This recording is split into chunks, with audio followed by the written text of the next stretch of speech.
Hello, everyone, and welcome to the NSG Overwatch Open presented by the United States Marine Corps. I am Chris Bupasaurus Assard here with Rosemary Necra Kelly. How's it going?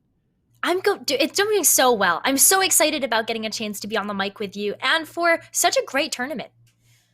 Yeah, exactly. And so I'm so excited to get on the mic with you. This is something that we've been wanting to do for literally years, and we finally get to do it. Thank you to Nerd Street Gamers. But first, like we said before, this is presented by the United States Marine Corps. This event is presented by the U.S. Marines, everybody. Every day, the men and women of the United States Marine Corps demonstrate their commitment to defend the American way of life. Since 1775, wherever the mission takes them, they always remember the land the Marines call home. As Marines, they take a stand for our nation, for all of us, the few, the proud, the Marines. Visit Marines.com to learn more about becoming a United States Marine. And once again, thank you so much for presenting this tournament. We very much appreciate it. So Necra, tell us a little bit more about this tournament based off of, are these best of threes? What are these teams doing today? So there's 16 teams in the tournament today playing in a double elimination bracket. The upper bracket is going to be all best of three. The lower bracket going to be best of one until we get to the grand finals, which is a best of five with a +1 map going to the winner's finals winner. So what we're covering today is going to be one of the best of three semifinals, the best of three winners finals, one best of one losers finals, and then following that, the grand finals to see who's going to take home the $500 prize pool. Yeah, after trials, we get even more wonderful Overwatch in this one for a good cause. And this is actually really exciting, Necra, because now that we know how these teams are playing, their first match is going to be Voyage versus Abyss. But something that we definitely wanted to talk about is the fact that this is the first time that Nerd Street has hosted an Overwatch tournament on this specific patch. This is a meta that, if you haven't been around in Overwatch, hasn't been around for years. It's, I think, been about 2 years since we've had a Genji type of meta. So tell us about what we might see these two teams bring to the table during this first match. So it seems to be an iteration of Double Shield, and that means Orissa's, Sigma's, sometimes even a little bit of that OG Genji Tracer dive, but it's all about the Genji. If you're getting those blades, whether they're vanilla, whether it's with an Ana, it's about who has the better Genji. So I think everybody at home needs to keep their eye out for who's going to get those blades, who's going to be able to get those picks with that Genji. Yeah, I totally agree. And I just want to reiterate exactly what you said, Necra, because it was spot on. This will come down to the Genjis, everyone. So Not all blades are going to be created equal, so Genji's ultimate is called Dragon Blade, and when you hear it happen, that means the team has decided to make something happen, right? But when you kind of pull the trigger and then you whiff, that's going to be extra detrimental to your team. So let's talk about the difference between a good and bad Dragon Blade before we get into this match, because it's going to be something that we're going to be seeing a lot of. So in your opinion, Necra, what is going to be separating the best Dragon Blades from the good Dragon Blades? A good Dragon Blade at its core needs to get picks. But what separates the good from the best Dragon Blades is the best Dragon Blades, they have a layer of teamwork involved in enabling the blade to happen. So instead of there being kind of like the nano blade, that's kind of the quintessential blade that everybody's looking at for a Genji, you have maybe an Orisa supercharger that's going to be boosting the damage of the blade. It might be an amplification matrix boosting the damage of the blade coming out from the Batiste on the team, or there is a nice halt from an Orisa to pull all the members together, or a gravitic flux from the Sigma that makes everybody an easy target for that Genji. Yeah, an easy target indeed. I mean, Genji's like making some sushi out of the heroes on the other side. And one more thing before we go is something that you talked about is that teamwork. And usually we have been seeing whenever we get Genji, we also get an Ana, but that's actually been a little bit different this time around, as Ana's not actually been a very valued pick unless you have that Ana and you know you can flex it and overachieve on that character. So what is the difference in supports that we're getting in terms of how they interact with someone like Genji? Is that why we're seeing things like Zenyatta happen a little bit more often? Absolutely. So Ana, when you take a look at the nerfs that happened to her recently, she's just not as valuable as a healer for the team. So when you're taking a look at when you have an Ana on the team, you have to get value from those bio nades. Your bio nades need to be big, or you need to go home and pick a different hero. So take a look at what we do end up seeing, which is the kind of pair of supports would be Baptiste and Brigitte. And both of those together make a very powerful core for the team, because you have the armor packs, the repair packs coming out from Brigitte that make targets really difficult to take down in one shot, like one clips from tracers or something like that.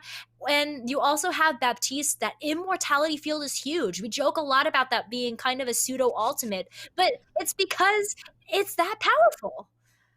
Yep, totally 100% agree. And something that we're definitely going to be talking about a lot of too as we get into the game is if these teams are going to be running that Brigitte, because even though Brigitte got those nerfs, it doesn't seem to have really affected her stance in the meta. They're like, hey, we don't like overshields on one person targeted. Let's just go ahead and give it to everybody with Rally every single fight. You're definitely going to need to see that Brigitte on the very far right side of your screen. They need to get to that ultimate as quickly as possible. But this time around, we've going to have Abyss and Vanna on the Pharah. The Pharah has a very distinct role to play in this type of team comp, which is you're going to funnel them into a certain spot, get up to that rocket barrage, and then let it rip. But first blood is going to go to Voyage. Is what is going to go down. It's going to make that a 6v5. Voyage is going to take down that Genji. Nice purple from the Ana to make that happen. But these picks are actually going back and forth. This is an awkward type of fight for this particular section of Dorado. Is kind of in between in terms of the teams facing off against each other, Necra. So it looks like Voyage is going to come out on top. Voyage coming out on top, and a lot of the reason why is because Reed playing this Ashe. When you have Ashe and you're taking a look at the utility of her kit, you're looking at the Dynamite specifically, finding value to chunk away at damage onto the tank line, the front line of what Abyss is running. And when you're running a Wind Tank, there isn't really a shield to protect your team from these Dynamites. So you're just going to have to deal with the Bob a little bit later. And Great Squid actually get taken very, very low as Carmez is getting so close to that very, very important Dragon Blade. But Vanna will have that Rocket Barrage to start things off. They're going to go ahead and combo that with the Nano. And he's going to get at least one kill out of that. Takes the break down right before the rally comes online. So Voyage is going to have to wait a little while longer, but they're going to have a great shot at taking the point on their next approach. Well, something that I really appreciate about the composition that Abyss is running is that they are running that Pharmacy dive. And even though they do, we talked about how Ana can be a little bit of an interesting decision to make on the team, you have to find value from those nanos. And that's exactly what Royalty found by pairing it with Vanna's Barrage. So Abyss is going to be able to live another day on this defensive hold here. And I'm looking at what's Tracer Pulse Bomb to keep that defense alive. Well, Voyage has a ton of opportunity with those ultimates. They've got Bob, they got Dragon Blade, but most importantly, they've got Supercharger, an ultimate that's going to give them the ability to just have more damage than Abyss. This is a winning opportunity for Voyage as the Dragon Blade comes out. Nice purple to start things off, though. He's going to get one kill. He's going to be searching for another one. The slicing and dicing is going to continue, but the D.Va does a very good job making sure that Karmez's value gets taken away. Voyage should still be able to come out on top. This is a fight they should have always won as Reed's going to invest that Bob. I think more than he wanted to in this fight. Maybe he wanted to hold on to that Bob for the next point, Necro, but they do come out on top. I would have held on to the Bob too if I were Reed, just because that Bob does such a good job on second point of disrupting what the dive wants to do. The dive can't just come in because they're afraid of the Bob. But now that Abyss knows that the Bob isn't there, then Great Squid and Turing can just go in and make sure that they are taking advantage of the space they're creating for Bana. But Bana goes down early. Yeah, they're not keeping tabs on Reed at all. I think they maybe forgot about the Ashe because they saw the Bob go a little bit earlier, but hey, we did it the old-fashioned way, and we're already at 50% back on that Bob. The Self-Destruct goes over the top. No one gets taken down because of the nice shielding to keep everyone nice and safe. Rabbinic Clutch is going to go off as well, but a little bit too low at the start as Bana is going to continue the ultimate pattern and not get anybody along with that ultimate either, so not a ton of value. This is going to break down into some skirmishes, and Abyss is currently winning a 3v3, but Karmez with that Swift Strike should be able to bring Voyage back on top. They will be able to take back the payload as Abyss going to give a little bit of space. And Vibin was able to place down a really nicely timed Immortality field at the very end of the fight to ensure this team fight victory for Voyage and allow this card to continue to move forward. And something that I feel like Abyss is going to struggle with is, where do you dive? Where are you going to go? Who is the target for Voyage? And right now, I think they're having a really hard time deciding exactly who they want to go after. I think the easy choice is the Ana in the back line, but it seems like the Ana is being very well protected. You've got the Pharmacy that's also doing some work, and Karmez needs to be able to be a little bit more consistent on this Genji because we talked about it before. This meta is all about that Genji, and right now Voyage just needs a little bit more out of theirs. Well, the great thing about where Abyss has to come in from is that even though they don't necessarily have a dive target, they can just drop down onto the enemy team of Voyage and try to take it back, but Karmez comes back with a vengeance. And so he doesn't even need the blade, and I think that's exactly what they needed. I think Reed does a very good job buttering up part of Abyss for Karmez to slice and dice right through them, Necra. So that's something that we're definitely going to be seeing a lot more of. It's very interesting to me that Abyss has decided just to not run the Genji. Kind of strikes me as maybe a feeling that they don't have a Genji that they can run, which in my opinion puts them at a little bit of a disadvantage. I'm going to agree with that one. If you're running an Echo in this meta right now, you probably aren't comfortable with running the Genji. And we're seeing exactly why the Echo is actually not very good on this particular side of the map either, is when the Echo gets taken back and she can't utilize that space to pop in and out and get that damage in, the Echo is going to be pretty much worthless, as Vanna's showing exactly that is going to ring true. Only at 32% on that duplicate. It's going to be a while before Vanna becomes that duplication station, and all of a sudden Voyage has gotten to the end of Dorado, one of the hardest points to actually cap, and it looks like they're going to do it cleanly as the momentum doesn't stop after Streets phase, and Abyss have an uphill climb ahead of them. But I have some hope for Abyss because towards the end of that round one of Dorado, we did see Abyss try out the double shield. And unfortunately, they were getting run over by ultimates that were coming online for Voyage. So we didn't get a chance to see too much of what this double shield is capable of. But the fact that Abyss have that in their back pocket makes me think that Abyss has a game plan and might even have an answer to running a mirrored composition of their own against what Voyage is running. But we're going to have to see that game plan come to fruition sooner rather than later, because honestly, that was pretty dominant from Voyage on the tail end of that, especially after Streets phase. What do you think the biggest reason why that momentum didn't really stop? Because I straight up said Karmez needs to be a little bit more consistent, but I don't think he was the reason why we got to the end with 2 minutes and 14 seconds. No, I actually think that had a lot to do with teeth on the Wrecking Ball. Even the Wrecking Ball is a little bit of an odd choice to be running for that third point of Dorado because of how enclosed the space is, and your mobility gets stunted in that regard. Teeth actually did a great job of creating a lot of space for Reed to pop off. And the fact of the matter is that Teeth was able to go into the back line of a lot of very stationary heroes on Abyss because they switched over to that double shield composition and were able to just kind of bowl them over. So I really think that Teeth stood out to me as one of the players that we need to be watching for this matchup, even if they're going to be on Sigma here on the defense. All right, so they're going to do a traditional defense, holding on the high ground right after the first corner.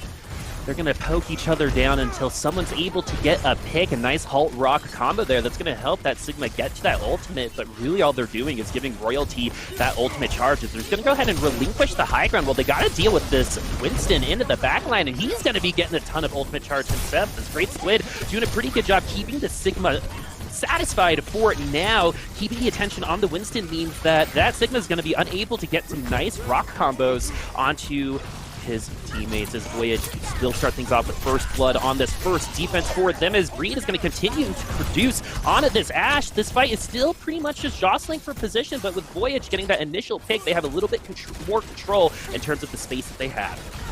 And the initial pick was on Royalty's Ana, so the Ana not a part of this fight, and neither is Vana's Genji.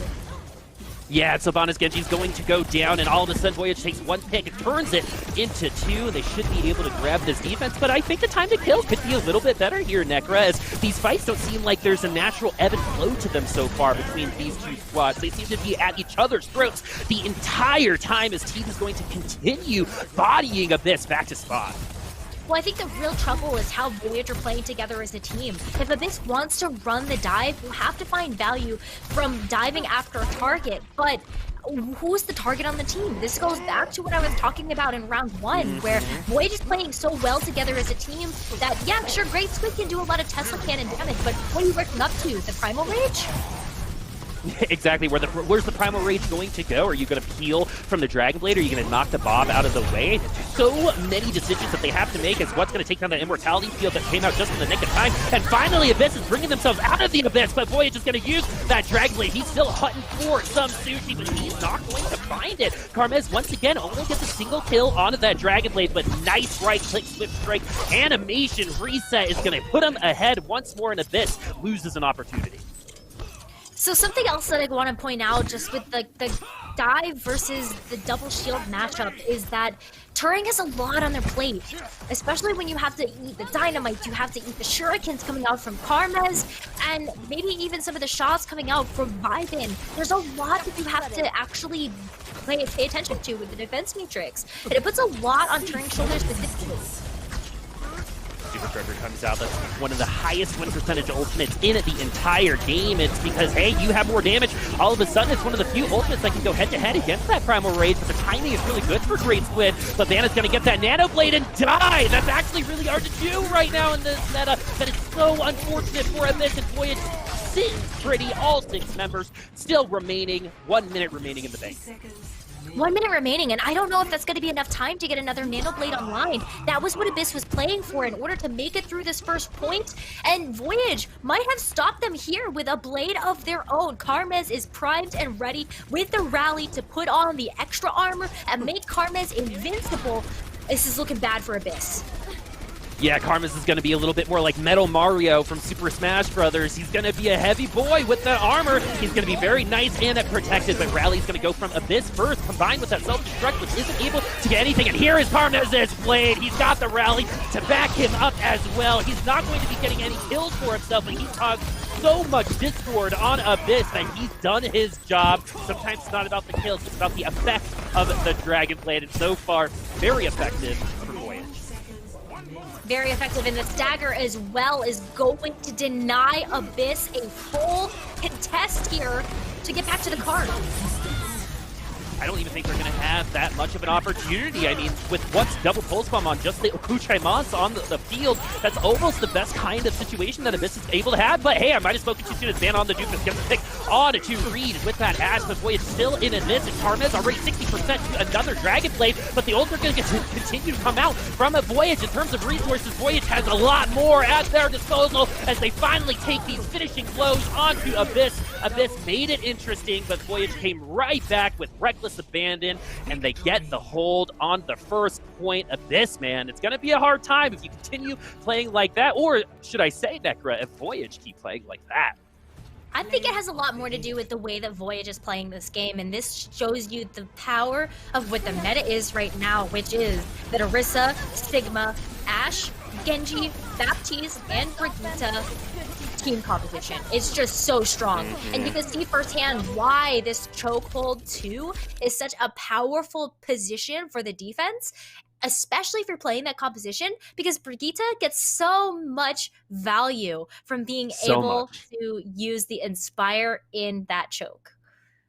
Yeah, I mean, I was kind of joking about it earlier, but like, this is how that board meeting must have gone with those Brig changes, right? We're like, oh, okay, she's enabling people like Doomfist and Genji a little bit too much with those that over shielding, right? So let's just go ahead and give her rally every fight, so everyone gets armor instead, right? So it's everyone thought that this would take her out of the meta, but when push comes to sub, Brig is here to stay. I think anytime there's going to be a Genji meta, she's one of the best options to deal with them. But it's not just the shield bass, it's not just the rally, it's just that it's that Inspire healing, like you said. AoE healing in this game is hard to come by and is very valuable. Yeah, it's doing more than what a Lucio Song of Healing is doing right now, and that's saying a lot. And unfortunately, that means, and just like the value that Brig provides to the team, right? So I am really looking forward to seeing how we're actually going to see Abyss manage this, because we saw some glimpses of the Genji, we saw some glimpses of the Tracer, and Genji and Tracer are definitely heroes that you can play with the double shield. I think Abyss just needs to be able to cover their bases a little bit more, and when the dive wasn't working, switch to something that was going to be able to walk forward into the team rather than jump in and use cooldowns to get into the team.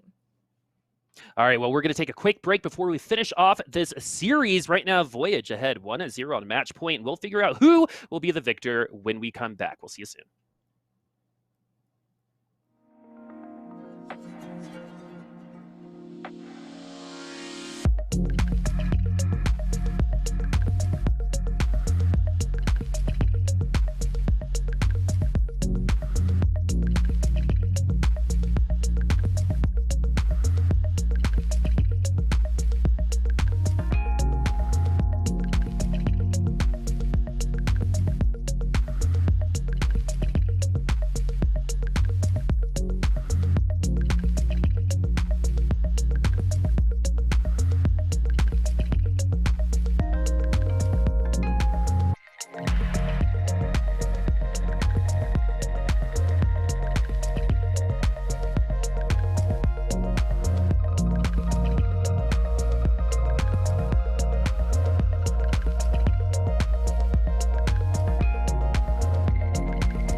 Welcome back. Boop and Necra are back here for the Nerd Street Gamer Overwatch Open presented by the United States Marine Corps. We are here with Voyage and Abyss, and it was a little bit of a one-way street on that last map, wasn't it, Necra? Just a little bit of a one-way street. Voyage able to take a dominant hold on point A of Dorado to keep Abyss at bay. But there were some shining moments for Abyss. There were a lot of team fights where they were able to get a first pick, but not able to follow through. Voyage able to take it back time and time again, even though Abyss were ahead with the numbers advantage. So something that I want to see from Abyss is just remember your target priority. Once you have the first member fall, who's the next to create that domino effect to take these team fights? Yeah, we were actually talking during the break that they seemed a little surprised by success occasionally, right? Where they maybe got a pick where they weren't expecting it to, and then it was kind of like the order of operations that fell apart.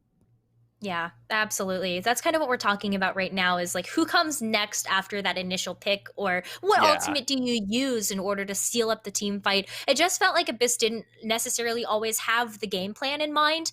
And that was, I think, where the surprise came in is like, oh, we got to pick when we weren't expecting to. And now what do we do with it? So we would see a lot of ultimates get used maybe when the team fight wasn't necessarily going to be in their favor or after the team fight had already been won. So for Abyss to move into this next map and find success, I really want to see them run the mirror matchup. I think that's going to give them the best chance of success because that's what the meta is right now, and that means that you have an understanding of the order of operations that come through with this meta. And or you know what? Yeah, of course, we go to Junkertown, right? Right after that, in terms of that meta, right? This is the land of the snipers. Genji has always been good on this map. It is just a map that is wide and open, especially near the end of this first point. The first corner is actually the land of Orissas too, so this first stage is kind of separated into two different parts. You got the first bridge, which is where you're going to see Great Squid in Apostle hold with that Orisa, and then you're going to see right before the last point a last stand type of hold. But this is all going to be a little bit different from that last game because it's not going to be as ultimate focused. It's not going to be as like team focused because when you have snipers on the field, it inherently becomes player focused. It's going to be about finding those headshots, finding those picks, and then actually getting onto the payload and making some progress as we do enter that first kind of stage that I was talking about a little earlier. Karma, though, will get that first pick onto the Hanzo 65 now for Abyss, so things looking a little bit better already, but they need to keep going here on the payload. The Orisa doing a very good job keeping this nice and tight on the payload. It's going to get stunned out, but they're going to be quite safe as Teeth goes back to their team. Necra has been slow going. They're just waiting for those picks. Here we go. They find one. They get three Swift Strike kills. Oh my! As Carmez is going to get himself onto the board, and boy, he's going to have to try one more time. Long drawn out opening here on Junkertown. A little bit long and drawn out, but both of these teams are trying to work up to ultimates, and the first one coming up on the board is actually going to be Royalty's Amplification Matrix, followed up by Teeth's Sigma Flex. I'm going to be looking at specifically how Voyage decides to play with this Amplification Matrix because there's a lot of damage on the board. Oh no, they can't play with it because he's dead! As Voyage is going to use the Valkyrie. I think they were trying to use both of them at the same time, but the res is going to be there for Royalty, and now the Amplification Matrix, which is one of the best dislodging ultimates in the game, is finally going to get used. This Widowmaker trying to take the Sigma out of the air, but unable to land at those headshots. A little bit more success coming in from Abyss, but in this meta, anything can happen. Will What be able to pop off and save his team? The answer is no, and Abyss will continue on. Oh, but here's where a good change comes in for Voyage. We're actually going to see Azucar switch over to the Brigitte. And while I could see what Voyage was going for with running the Mercy, just having the damage boost, making sure they get one-hit kills for that. But, I mean, I think that the armor is going to mean more. Yeah, I mean, I totally agree. I mean, it's damage mitigation, right? And when it comes to that damage mitigation, it's percent based. So those headshots, if there is a rally, instead of 1, you're going to need 2. As Voyage already using a couple very important ultimates, Abyss doing a very smart thing, which is just wait out that supercharger. Sometimes the music is a little too loud and you need a little bit of a break. Is Reed going to be able to watch his teammates back from spawn? As the Vanna going to be able to take his sniping counterpart on the other side, but Karmez with another blade. He was absolutely divine on that last time, but what is the opposite of divine? Necra dead as Karmez goes back to spawn with that blade and Voyage finally falters. I think something that really opened the door for Abyss to move this card forward was Bana getting the initial pick onto Reed, just removing that hold, that kind of just that lock on the key, right? Just you always fear the Widowmaker. Like now, but fear the Widowmaker. Yeah, she's always a threat. Always should be whispering in your ear, and they should have listened to you, Necra, as Reed is going to put fear into the heart of Abyss as they take down that Brigitte, who is on her way to another rally. Some good CC onto Abyss, but it seems like Voyage is able to slow down this game quite a bit. The Widowmakers are going to have a little bit of a transition phase here, as one will have a distinct advantage over the other based on who owns the high ground, and right now, Abyss having a hard time taking that high ground over. The payload is stalled out for now, not a ton of picks, but again, this is a little bit different than our last game. It's going to be individual skill and play, really bringing fight wins back from the brink, potentially. So even if you're down 1 or 2 members in the middle of this fight, it's not going to be over, but what is going to be taken down? That's most of the damage now from Abyss taken down, and Voyage is going to clean it up. They pulled the trigger, and as a team, they wiped them out. 2 minutes left of the clock. Not too many things online for Abyss either. So Voyage is kind of still in the driver's seat here in terms of ultimate economy. And I just think that Abyss is going to struggle moving forward when Voyage has control of the high ground and they're able to just continue this setup. Look at Reed's able to free fire from the back. Oh, but Reed can continue to free fire from the back, so that initial pick might not be as valuable as one might expect, but it's all going to be determined on if Reed is able to get the pick, and he does! As Vanna goes down, what's going to use the sights to make sure he knows exactly where all his Voyage will be setting up, and that's going to give Abyss the kind of go-ahead to be pretty aggressive, but you're seeing Apostle just popping up shop, being aggressive, giving him aggressive eye contact, but it's not going to be enough for Voyage, as Abyss will finally overcome with only a minute left in the time bank. You can see firsthand why you don't go into a small room with a Brigitte. You just don't want to do it, and it's because of how much value she gets from the Inspire and just be able to self-sustain as some of those fights. And one thing that we have Abyss really going for them now is that they have control of the high ground. You talked about how we need to see these teams take control of it and really make use of those high grounds. They're using ultimates to continue to control that high ground, and they maybe did enough of a distraction to get these Galactic Dragons some value, but Karmez actually using it against them as Abyss getting lulled into a little bit of a false sense of confidence. But Karmez, man, if it wasn't for this Genji, Voyage would not be as strong as they are right now. That comes back to what we talked about at the top of the show. The Genji is kind of the star right now. If you have a good Genji on the team, then it could be a night and day difference. And I actually don't know if anybody's going to be able to touch on Abyss. Oh no, there are only 3 seconds left. It's going to be desperation. Overtime does commence as the Wrecking Ball gets there just in time. It's going to be a 6v5, but with this Gravitic Flux, 50% of the HP will be taken down from Abyss, and the rest will be followed up on by the rest of the Voyages. This will stop in street phase at 68.93 meters. Abyss having a little bit of a hard time once again. I mean, when you go DPS versus DPS, right? Widow versus the Widow, the Genji versus the Tracer, it's the way of Voyage, I think, 9 times out of 10. Especially because Abyss held on to the double sniper for so long. And while that's really, really good at breaking shields, where's the follow-up from that, right? You have to be able to hit your mark with those double snipers. And I just felt as though Voyage was able to manage their shields so well that they really had control of a lot of those fights. But it's not over yet. Abyss still has a win condition on the board. They set the goalpost for this map, and they can still run the double sniper on defense.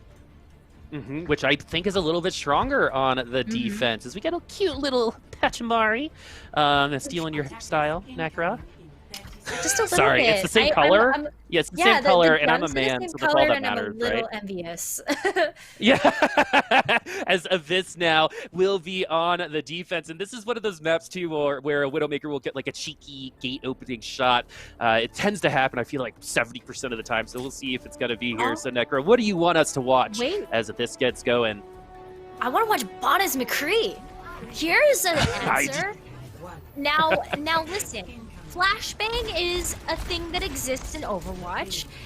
Genjis should be very, very afraid of it because now look at all of the CC that Abyss is running. You've got the flashbang, you've got the shield bash, you also have the accretion. That's something that Karmas is gonna have to struggle to play against.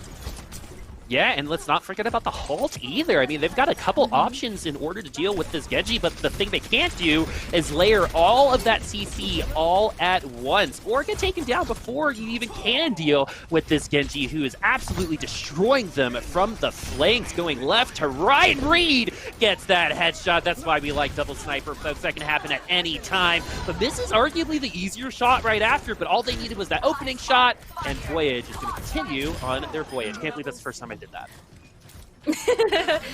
It's not gonna be the last either, is it? No, no, it's not. Oh, but this might have to be the last contest for Abyss. Abyss, because of how much space they gave to Voyage, are not able to recontest for this first point, and they have to cut their losses and get set up on the high ground before Voyage gets a chance to. Yeah, look at the timing too. 5 minutes and 13 seconds. That is an eternity for Streets phase, which notoriously on most escort maps is the easiest part of the map, maybe bar Rialto. So Abyss and Voyage, in terms of ultimate utility of what things are online right now, Voyage is feeling pretty good. They can kind of wait until they know they only need one fight to get to the yellow box of victory and then start using those ultimates, and that's exactly what they're going to do. Karmas doesn't even need the Dragon Blade, can hold on to it for the very next fight, which will probably be the last of this map. And I don't know if it's actually going to be...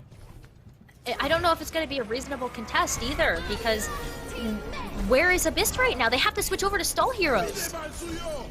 Are they even going to be able to make it onto the payload? Oh, they will not be able to make it. Those little legs don't go fast enough as Voyage takes the 2-0 over Abyss in pretty clean fashion. It's still not over for Abyss, as they are going to be going down to the lower bracket and go into kind of the best of one format that we've decided for the Nerd Tree Open, presented by the United States Marine Corps. As we're going to see Karmas on this Genji, definitely for a competitor for player of the game. I'd probably give it to Reed. Even though this stuff was really, really fancy, we can't really give it to him because Reed was the one setting up a lot of those kills. That's true. You got to think about it from that team play aspect, where we have to see team coordination come through with the team compositions that are getting run now in this meta. And specifically when you're taking a look at how Voyage was playing with all of the pieces of the puzzle, they fit together so nicely. And that has a lot to do with Reed opening up for that Genji to go in of Karmas to just take out players left and right. So very, very nice stuff coming in from Voyage. There's also the other half of the bracket where we had Dark Mode versus Pogfish, and it's going to be Dark Mode meeting Voyage in the winners finals that we're going to be seeing next. That's going to be good. We're pretty familiar with Dark Mode from our Path to Pro coverage on some other casts, but I'm really excited to see them up against Voyage as a team of unknowns, at least to me, and going up against a team of knowns in a winner's bracket final. That's a really great way to kind of say, hey, we've arrived. You got to think about us the next time you think about that Path to Pro. But hey, the next time you're thinking about buying something, Necra, you could go to the Nerd Street Gamers and local host store. Apparel is now available for sale online. T-shirts and tank tops for summer are available, along with hoodies and long sleeves for when your air conditioner is cranking or the weather gets chilly. Grab some merch today at nerdstreetgamers.com. That's nerdstreetgamers.com. And look how beautiful that merchandise is. I don't know about you, but I really need the long sleeve and the sweatshirt. Like, I need that right now. I think people overvalue the hoodie, right? There are so little good, just long sleeve shirts that are like cozy. I think that Mhm. white one is one that I'm definitely going to be looking at. But we're gonna have to go to our next game here soon. I will get you that in just a minute. But Necra, how you feeling about things so far? Feeling great. Voyage looks good, and I'm so excited to see dark mode in the next match. So can't wait. All right, the upper finals will be taking place on our next match. It's going to be Dark Mode versus Voyage, and we'll see you when we get there. See you soon.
Welcome back, Boop and Necra here, or as I like to say, Becca.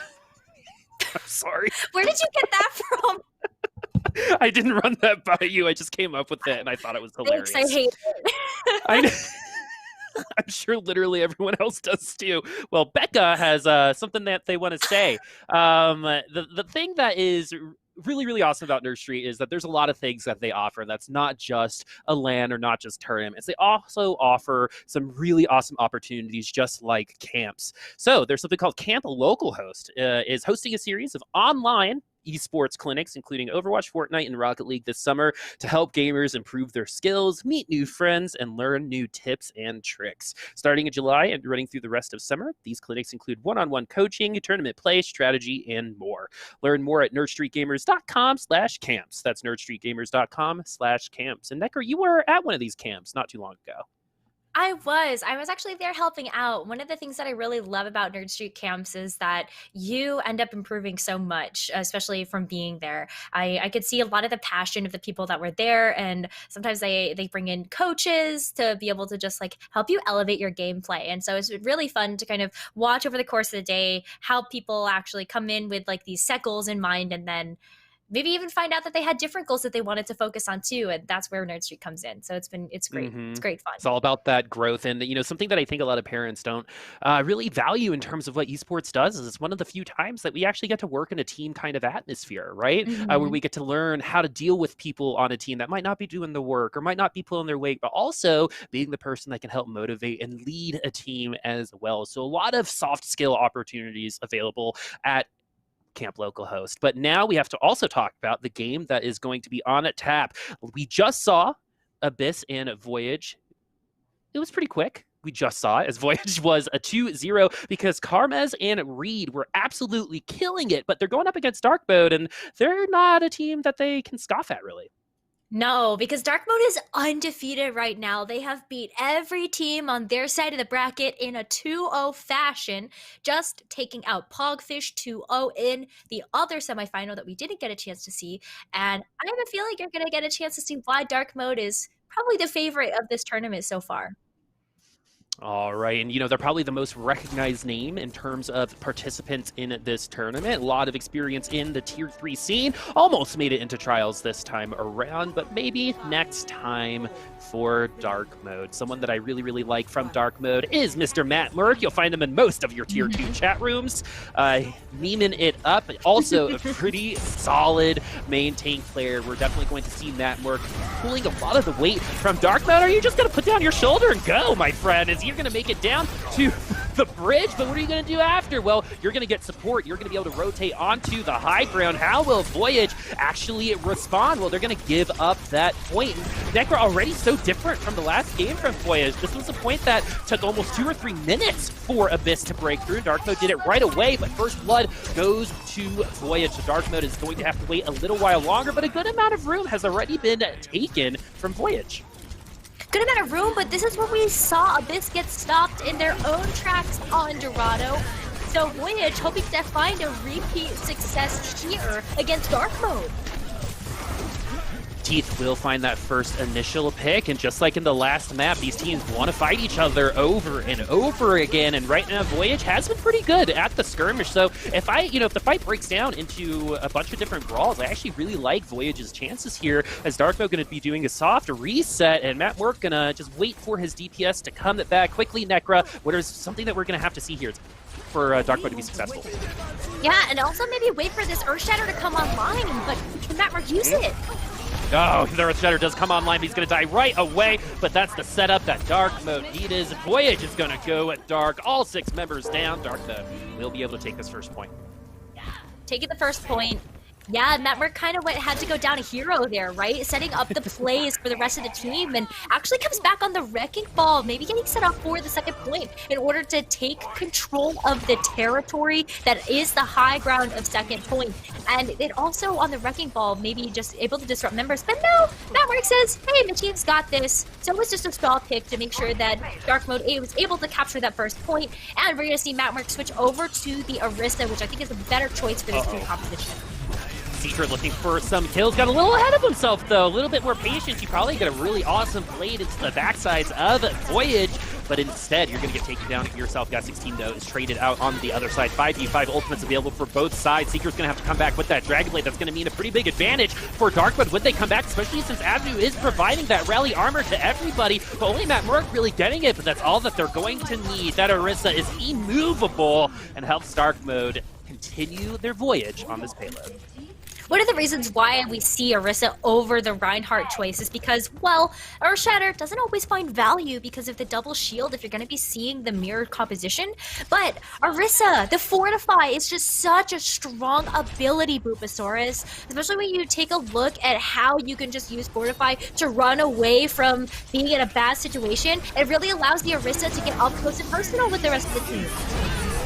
I mean, up close and personal, you can pretty much smell the other team's noses from that Orisa. As Dark Mode going to use Seeker's Dragon Blade that he's been holding on to since the beginning of this point, and finally is able to find a little bit of value, but needs to find even more. Remember, when you use that Dragon Blade, it's kind of like Rock Barrage. You need at least 2 kills to make it worth it, and because Seeker only gets that 1, Dark Mode struggles to finish off the fight, and Voyage will be able to stabilize, but a little too late as the second point was taken. I was gonna say, Bulbasaurus, they got the second point, so it doesn't really matter that Seeker didn't find value with the Genji Blade because Dark Mode got what they wanted, which was a second point rolling into third. Voyage, though, able to take a close hold here, will buy themselves some time to come back in. Come back in indeed as Voyage is able to get that defense going once more. I've actually really enjoyed the Sigma versus Sigma between Soko and Teen so far. Their ult charge is showing how even it's been. But let's talk about that Sigma a little bit. What is the point of the Sigma in these comps?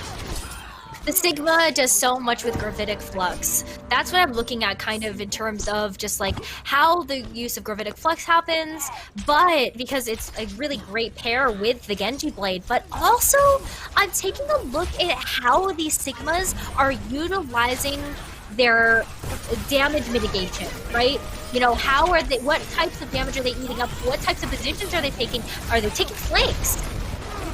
All right, and it looks like Avenue's just going to try to get into the faces of a Voyage right here and right now. You don't want to get trapped in a dark room with Dark Mode with that Brigitte, and the kills keep on coming. Dark Mode doing a really, really good job in terms of getting that initial pick and letting the waterfall happen right after. Absolutely. They are able to take such aggressive positioning at the door as well, where I don't know if Eddie's going to be able to touch because the hold and the Gravitic Flux on point. All right, now with the Gravitic Flux dealing with that hamster, Dark Mode should be able to wrap this up, take that third point with a good amount of time. Really, anything over 2 minutes on Dorado is pretty solid, and they're going to get 2 minutes and 57 seconds in the bank. That's going to be pretty hard to beat, and it's actually, I think, worth discussing, Necra, how a team like Voyage can look so dominant against one team, but struggle against another one like this. This is the same team, after all. Yeah, but different Genjis. So you gotta pay attention to that. Remember when we talked about this at the top of the hour, the Genji's gonna be the big difference maker on the team. And for Dark Mode, Seeker is a historied projectile DPS player in Tier 3. And you can see why Dark Mode feels comfortable having them run the Genji for their team composition. They do such a phenomenal job of using their deflex, using their dash resets, and they really understand the depth of Genji's kit. Genji is a complicated hero with a very, very high skill ceiling, and Seeker plays towards the top of that skill ceiling. Love the name Seeker for a DPS player, by the way. Absolutely. Yeah, right? It's on brand, right?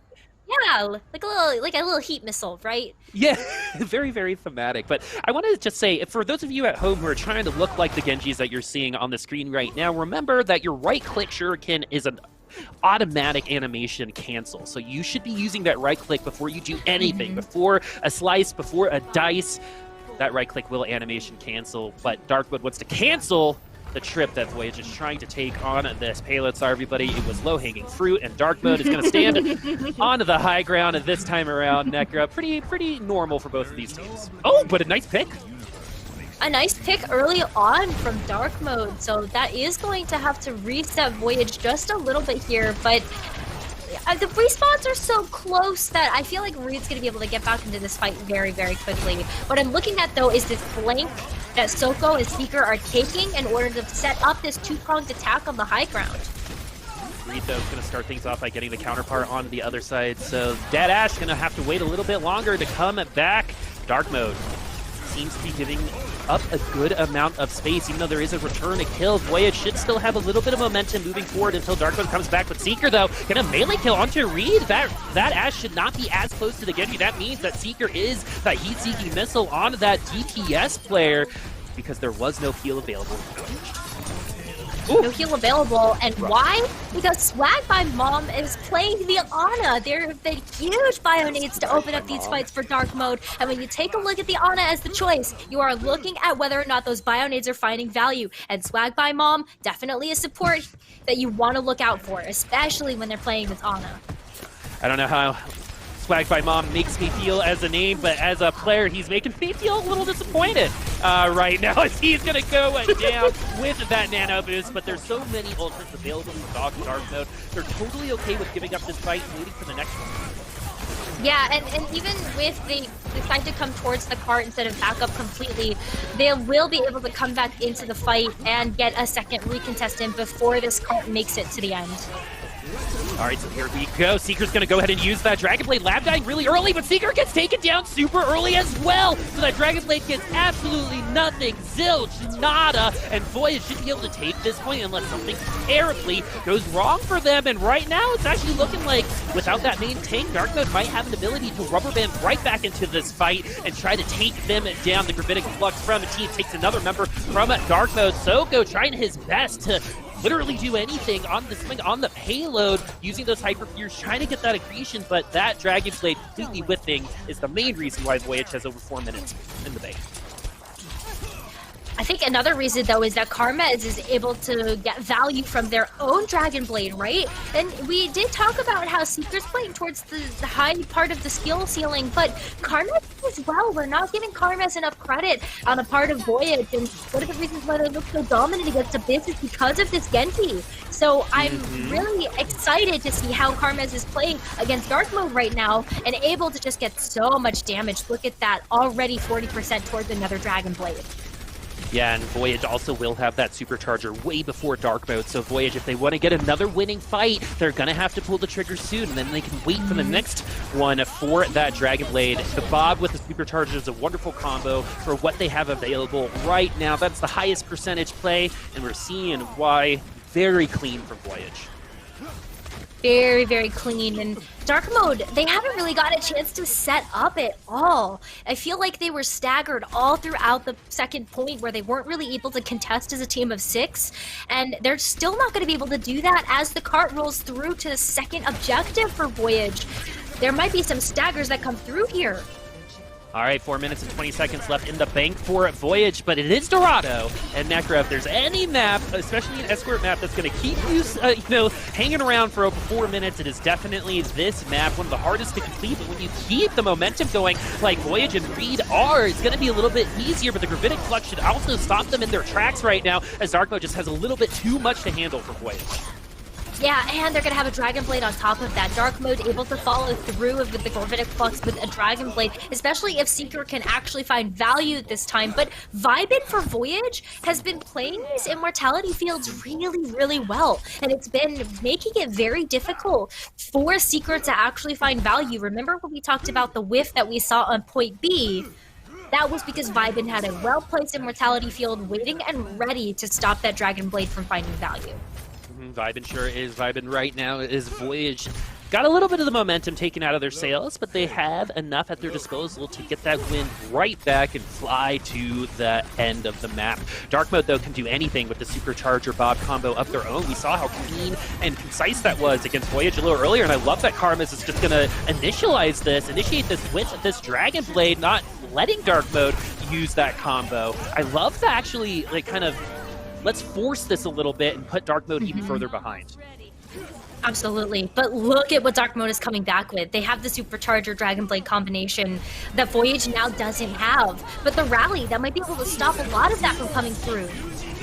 All right, so Seeker going to use that Dragon Blade. This is going to be a make-or-break moment for Dark Mode. Gets one of the kills. but nothing more. Those immortality fields, like you said, absolutely destroying these Genjis. But Karmas goes down, and any kills now for the defense is so good for them. They're okay with these trades because of that spawn advantage, and you're seeing the stabilization happen right here and right now. But you've got to get onto the payload. You're running out of time, but that Sigma lasts just enough time to make it back. And now with that Doomfist pick onto Teeth, this should be a stabilization from Dark Mode. The time to kill from Voyage has been pretty rough throughout the entirety of their last two maps. But this time around, they're going to have to try one more time, unable to complete the map against Dark Mode. 2-minute warning. Wow, are you sure about that? Oh, look Voyage? at that! Voyage might be falling here. Wow, I got debated super hard, man. When you get those trades, it's pretty easy to kind of stabilize there, but some individual play, you saw Karma swift striking here and there, and that ended up being enough. I apologize, Voyage. Wow. I should have given you a little bit more of a chance. I thought the Bionade coming out from Dark Mode was going to be enough, but the Supercharger got popped, and that's when the damage came through, and Voyage were able to complete this map. And let's be honest, the minute might not matter all that much, especially when we're taking a look at how evenly matched these teams are. Man, it is so great because coming into this, we thought that Dark Mode might have a little bit of an advantage based off of their experience, especially in tournament play. I've got a lot of games under their belt, but now Dark Mode trying to keep Voyage at bay. They will be attacking first as they had less time on the clock with 1 minute and 59 seconds in the bank. Man, Necra, this is turning into a much closer matchup, I think, than a lot of us had anticipated, but I want to reiterate what you said. I love how Teeth is playing. I love how Vyman is playing, but we also have to talk about the fact that both teams running Brig still, right? What is the Brig kind of offering both of these squads? We briefly touched on it, but really, though, why is Brig here to stay? Repair packs. Repair packs make it so difficult for you to get the Shuriken Swift Strike combination from the Genji, and especially when you have the dynamites coming in from both Ashes, you need to make sure that you have the armor onto your squishier targets because they're making it a lot difficult for them to get taken out, and they can go on flank so much better. So that's really what the Brigidas are providing for both of these teams here. Yeah, I've been doing what I do most mornings, which is get out of the gate and then fall right back asleep as he gets left right out of the gate. Dark Mode. That's a really great way to kind of get into somebody's head when you're feeling it too. Swagged by Mom might feel like taking more riskier shots, but once that Sleep Dart cooldown is down, Anna becomes insanely vulnerable to literally everything. It's her only defensive tool available to keep herself safe because the Brig's gonna, be okay with keeping her alive, but isn't as good as some of the other supports in this meta. Seeker does fall right away. Voyage is going to continue on. They might be able to grab this 4th point. Let's take a look at those ultimates. Karmez has the advantage over Seeker. Yeah, and that has a lot to do with how much value they found from that first fight, and especially when you don't have that much time on the clock, you have to win the first fight so that you're ahead in the ultimate economy. Look at the fact that Voyage has been able to capture this first point, and they've got a minute to capture the second. 1 minute remaining. Voyage might have 1 or 2 ultimates per hero moving forward here. Dark Mode might get the same kind of opportunity, but they're lagging behind in terms of what that ultimate charge is. And Karmez is going to die immediately after using that Dragon Blade. Huge stuff from a Dark Mode. That is what winners are made out of. Unfortunately for them, they did give up a point, but now because of this, Voyage is going to have to rush back to the payload. They're going to go ahead and invest everything into this fight. The next one is not going to be very good for them. This is probably where the payload is going to stop.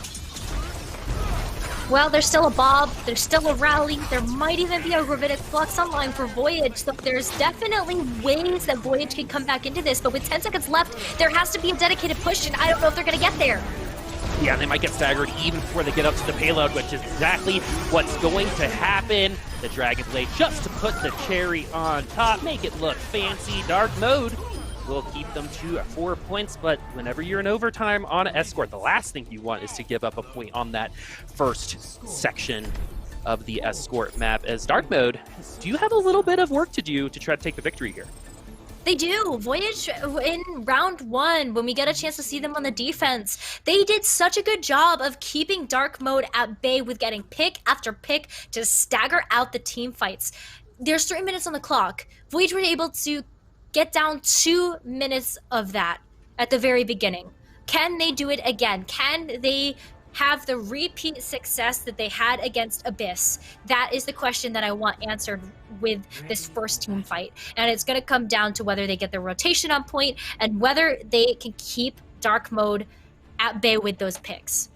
Even though the first team fight in the grand scheme of things might not be as impactful as one might think, I actually really like what you said. I think we can actually learn a lot from the very first team fight based off of where their heads are at, what kind of opportunities they're going to be looking for. Because if Dark Mode gets stuffed on this first push, they're going to lose about 30 seconds and maybe a little bit of air, out of their sails as well. But Necra, I have to say this just real quick. Where is my pool party Genji skin? I want him to be able to swing a noodle so I can say he's going to feel a pool noodle.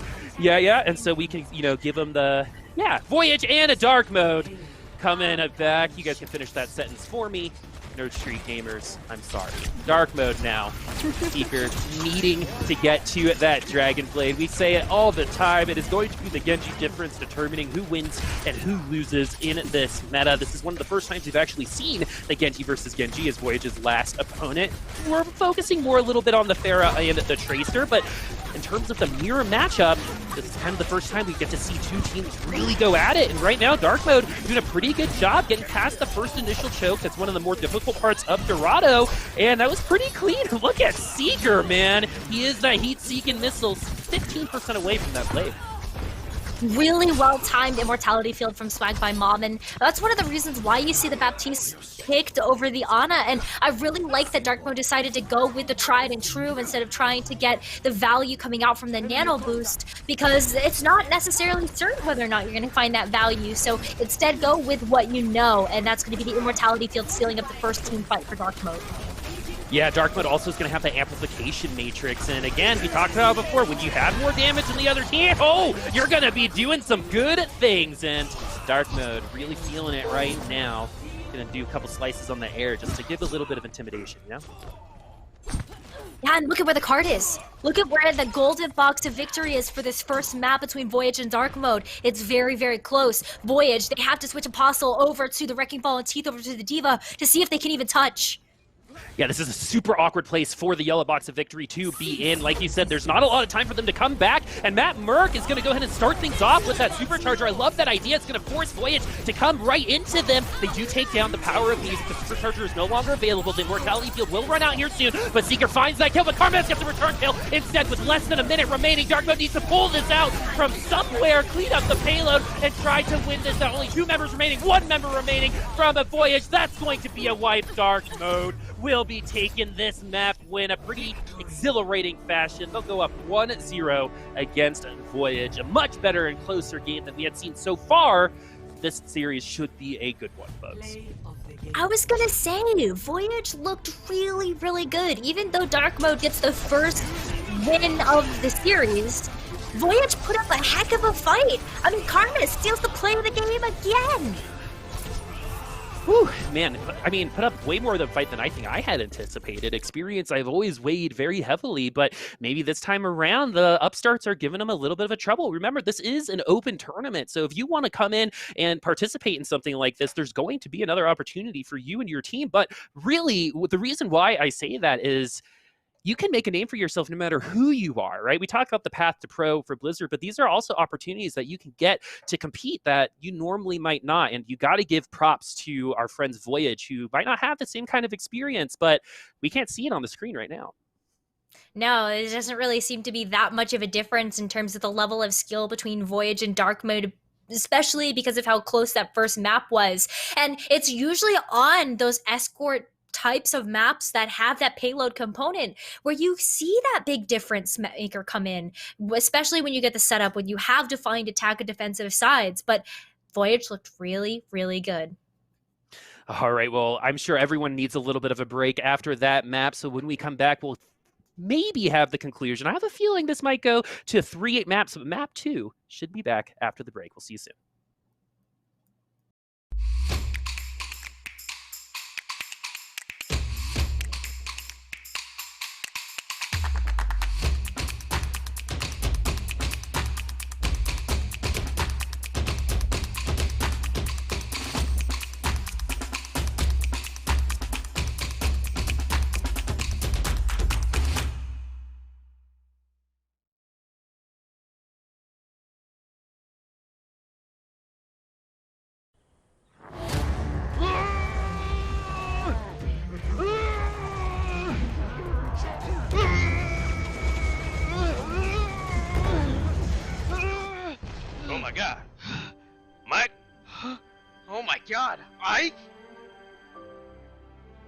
Dude, I haven't seen you since Chief destroyed the ring. I thought I lost you. The Covenant's gone for now. Let's head back to base. We've got a lot to catch up on. Alright, let's do this.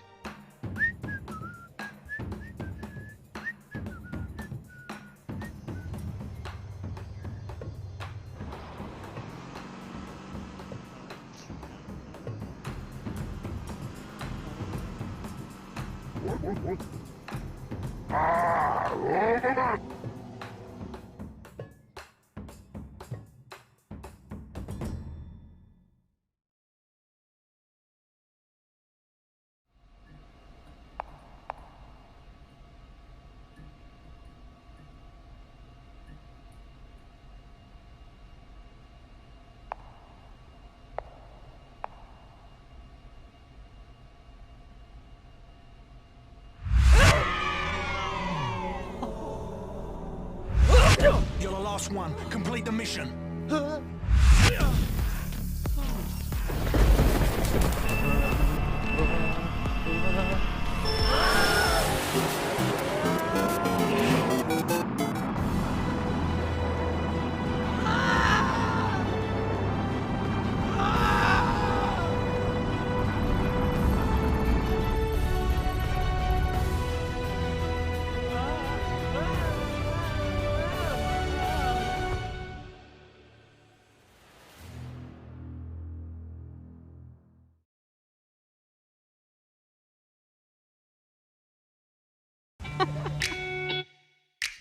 Why did I choose Temple?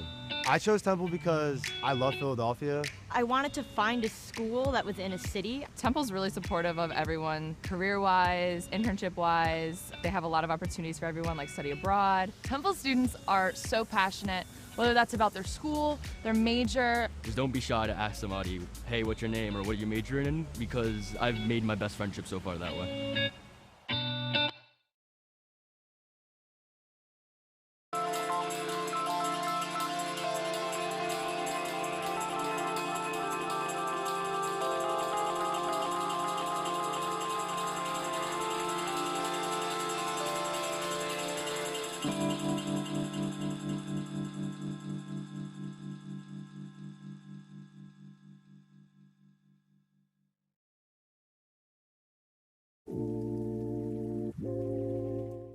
Welcome back, everybody. Boop and Necra, better known as Becca, on the call today for this game. Necra hates it, and I love it. And so that's why we're going to keep doing it. Right now, it's dark mode up 1-0 against Voyage. You like how I didn't even give you a chance to respond that time? This is just happening. And so now, going into map 2, a lot of things are kind of up for grabs. I think a lot of questions still need to be answered between both teams, as that first map was so close. That first map was really close. Like, Voyage, they were so close, like, by the skin of their teeth. Dark mode were able to take the map. But we have a couple of questions that do need to be answered. Yeah, Who's the better Genji? one. Who's the better Genji? Exactly. You were right in my head, my friend. Yeah. And right now, I think it's got to be Seeker. I mean, I think the only reason why is if we say a victory is going to be determined by the Genji difference and Dark Mode just won, we have to assume that Seeker is doing a little bit better. But I don't think we have to assume. Well, let me raise you though, because when we talked about it at the top of the broadcast, it's not just the Genji that has a play has a hand in the success. You also have to look at how the other pieces of the puzzle are enabling the Genji. Are the gravitic fluxes for the Dragon Blades? Are you saving Supercharger for the Dragon Blade? Is it Amplification Matrix instead? What about the Ashe difference? Because when you take a look at Double Shield, it used to be about protecting the Ashe. Is a Sigma going on flanks with the Brigitte?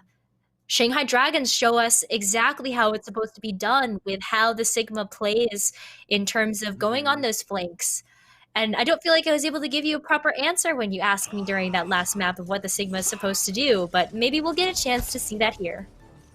All right, we got Voyage and Dark Mode. Dark Mode will be starting off on the defense.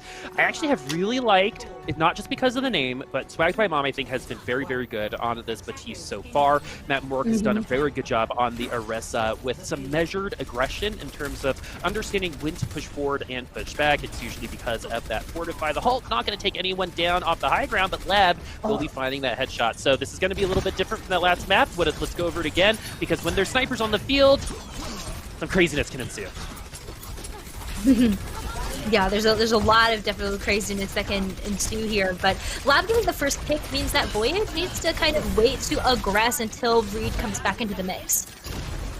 All right, so Reed is going to be coming back here shortly, but Lab, look at the difference, 11% to 77% on the Widowmaker from a Dark Mode, and a lot of times when it comes to Junkertown, it's whoever has the better Widowmaker on this first point that's going to give you either a bunch of time in the bank or take it all away from you, and finally, Voyage is making some forward momentum, and without Matt Merck, it's going to be a lot easier for them to make it past this corner. Remember, this first part of Junkertown is separated into 2 stages. We just got past the first one, which is the bridge. The second one is right before the point. Ahsoka going to use that Gravitic Flux to try to bring Dark Mode right back onto this payload. It's not over for them, but maybe a little bit of an over-investment, baiting his team into this, or maybe even baiting me into saying, hey, that wasn't the right choice. But in at the end, with the defensive spawns, Dark Mode will have to crawl back here, but it seems like they were able to stabilize on the payload. Voyage is going to have to come back. What a back-and-forth fight.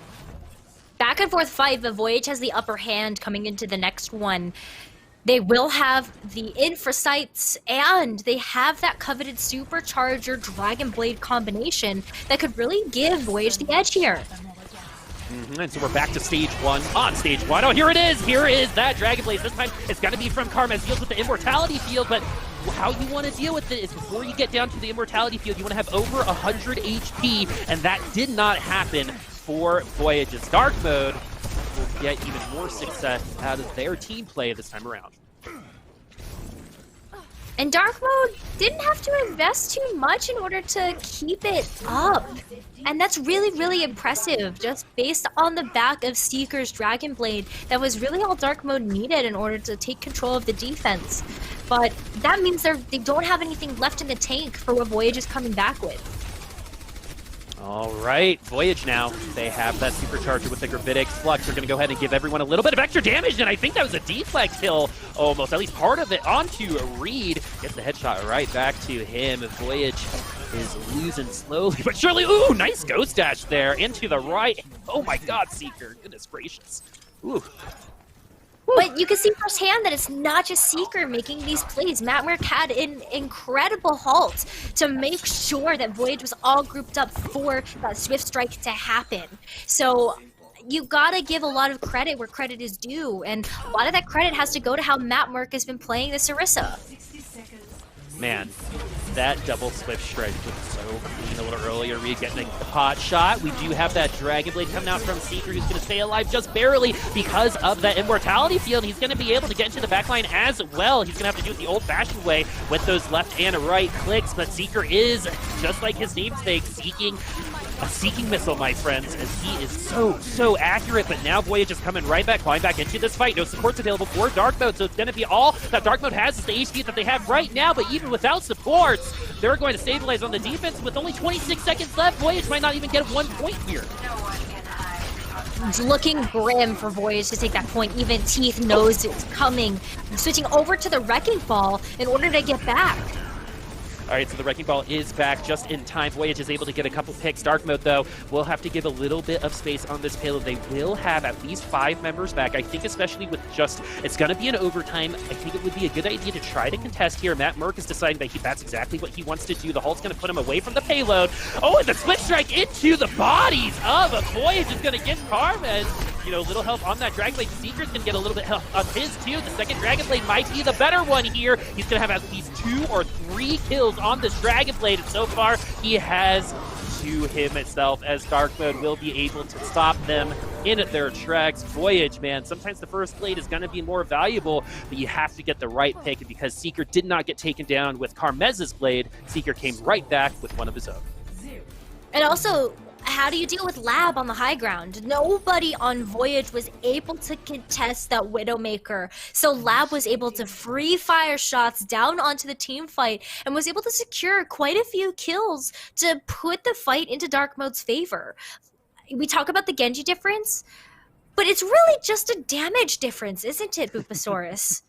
Yeah, I mean, when you're more accurate, you're going to be doing more damage, right? And we were talking earlier, the blade this, but we actually just saw Seeker do a ton of work just the old-fashioned vanilla Genji way, right? It does seem like those shurikens are like heat-seeking missiles at this point in Genji's life. They're like straight-up murder hornets coming out of every which way. But what the really moral of the story here is that Dark Mode is enabling their Genji. They're trusting their Genji, though, and I think that's the biggest thing where Voyage is, I think, getting to the point where they're like, okay, Carmez, you do your thing, because he's been able to do it. But if we're comparing the two, I think in terms of enabling their Genji, Seeker is definitely getting a little bit more of a tap on the behind than Carmez is. And again, it also has a lot to do with the enablement, and you just mentioned that, but let's talk about how Lab plays a role in this too. Because usually when you're taking a look at this team composition, it's an Ashe that's in that Widowmaker slot. But on Junkertown, because of these beautiful sightlines, like, look at this placement for the experimental barrier and where Reed gets a chance to try to free fire from. You take a look at how Reed can even just do a body shot, or, you know, Carmez can do a body, and the Carmez can kind of go in and clean up. That's how the Widowmaker and the Genji can play together. So those headshots aren't as valuable. Of course they're going to be valuable if they're one shot, one kill, but if you do get that body shot, your Genji can come back, Swift Strike, right click, take them down. Seeker going to use that Swift Strike, take down his counterpart on the other side. And remember, there's not a lot of room for Voyage to give up here, as Dark Mode only needs one more team fight to get the map win and the match. Yeah, Dark Mode, they're just cleaning up shop right now. Voyage, they're going to have a lot of trouble coming in with a final recontest in a unified fashion. And so they're going to their stall characters. You got the Moira, you got the Wrecking Ball. They're going to be the ones that's going to contest the payload first, along with the Tracer. But already this Orisa taken so low. Apostle, man, just gets taken down, eliminated, erased from the game immediately. Reed gets a consolation prize, but Dark Mode definitely in the driver's seat here. And they're going to keep their foot on the pedal as they will take the map. Man, we hyped this up as maybe a close second map, but Junkertown was a much different story. Junkertown is always a weird one, though, because of the Widowmaker difference or the sniper difference, right? Because you have to be finding picks and finding value with that sniper, and that can make these team fights very difficult to win over, especially if you get a first pick. It's not really a done deal. You have that Widowmaker difference that can come through and find those kills. Dude, Seeker's pretty good at Genji, too. I mean, like, we can talk about the team a lot, but, I mean, Seeker's the one driving that Genji, and he is, I mean, he's on one of those closed race courses from, you know, those car commercials, right? He is driving with his foot completely down, flattened onto the ground. But, you know, one thing also that let's talk about that's outside of the Genji is supports. We've talked heavily about Immortality Field, but the Immortality Field saving Seeker, it was like, one team was using Immortality Field strictly for their Genji, while one was saving it for the team. And I think in terms of using it kind of tempo-wise to keep the Genji alive during Blade might have been the better option. It definitely was during Junkertown. Yeah, I mean, it's so difficult as a Baptiste to know when to use your Immortality Field, right? You have multiple different options. Are you going to save it for just kind of the aggressive play of moving forward and trying to win the team fight out in an all-out brawl? Are you going to save it as a response mechanic to something that comes out from the enemy team? Or are you going to use it to just, you know, finish off a team fight? There's so many different ways to use that Immortality Field, and I feel like we just saw a little bit of a difference with Swag by Mom, just really understanding when to use it. And I see you chuckling a little bit at the name. Yeah, I'm sorry. I'm literally 3 years old on the side of my head. Go ahead. So I'm sorry.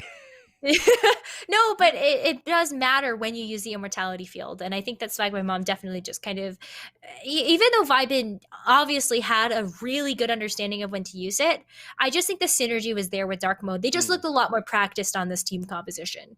I completely agree with you. And, something else that I kind of want to mention when it comes to things like Immortality Field is piggyback off of what you just said, which is you have to kind of understand the way your Genji plays, right? If you understand the style that your teammates are going to be playing with, you're going to be able to react to their mistakes as a support just a little bit better. I mean, like if you're playing with me, if I'm playing Doomfist, I will not be with my team. I will be dead. So how are you going to play around that?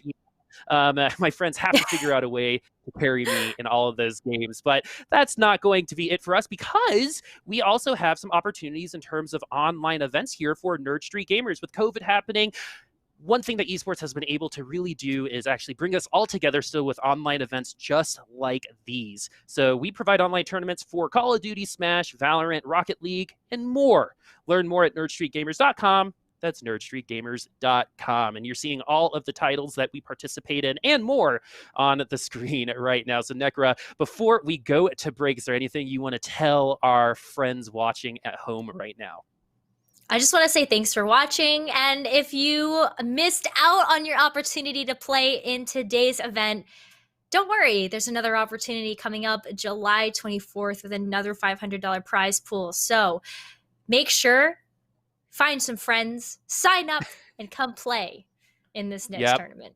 And if you only have one friend like me, like who's on screen right now, I'm sure they'll have friends that'll play with you as well. So there's no excuses. Come participate. It's always a really good time. But coming up next is going to be our losers bracket final. It's going to be a best of one. And I believe it's going to be a rematch. We'll definitely get those teams back here in just a second, but we'll be back soon with our lower bracket finals.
All right, welcome back, everybody. Becca is here with the call. I'm so sorry, Necra. I like it a little bit too much. It's growing on me. It's okay. It's growing on me.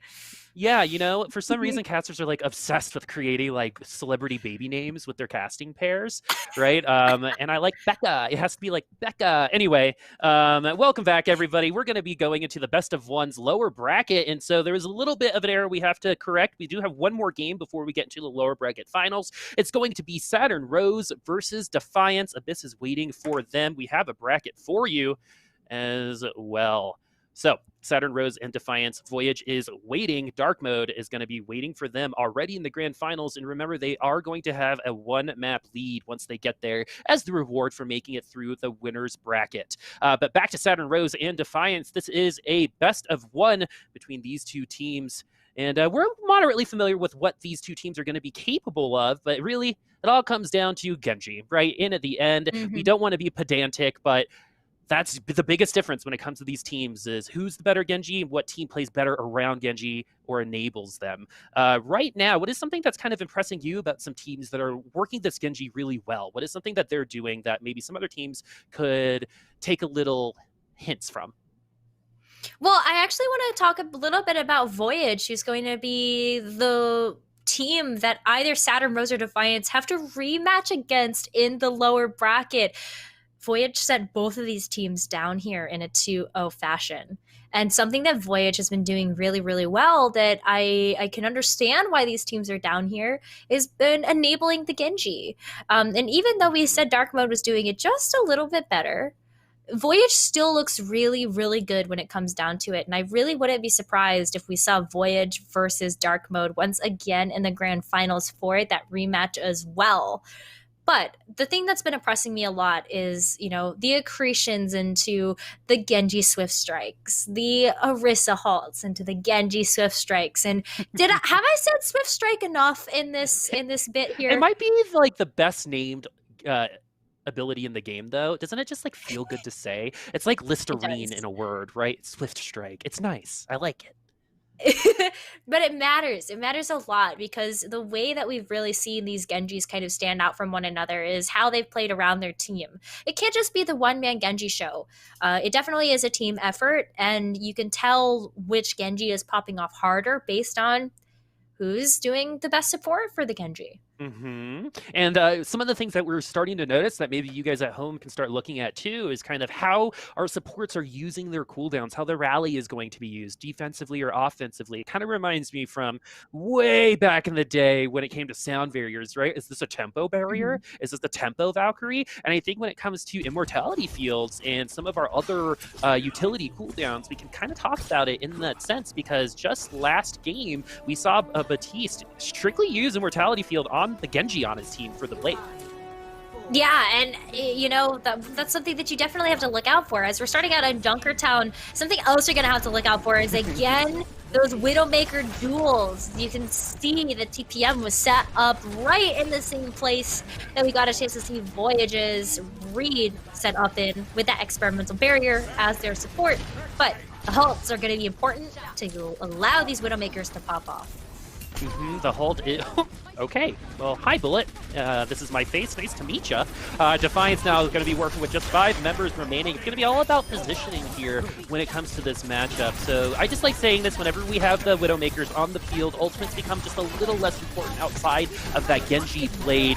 A lot of the work is going to be done by those Widowmakers, getting the other people buttered up so that Genji can Swift Strike, maybe confirm those kills, and also get that area denial, because when there's a Widowmaker on the field, you got to play a little bit differently. But right now, the Hanzos are going to be taken down. Look at that kind of 1-for-1 there, the Hanzo for the Widowmaker. Saturn going to get really close to that Genji Blade. There is no Genji on the side of Defiance, so Saturn will have a huge advantage if Father John's going to be able to get to this Dragon Blade in time, but it looks like Defiance is going to give them that time, and so he can go ahead and just rip that Genji Blade right when he wants, but not if his team dies without him as he gets set up. He was getting set up for this Blade. Now you just got to keep it in your back pocket and wait till next time. Wait till next time because of the way Defiance played around the Amplification Matrix from Type. They saw the Amplification Matrix hit the field and Defiance said, you know what? We're just gonna mitigate all that damage. You're not gonna get Dragon Blade online before we start taking out your front line.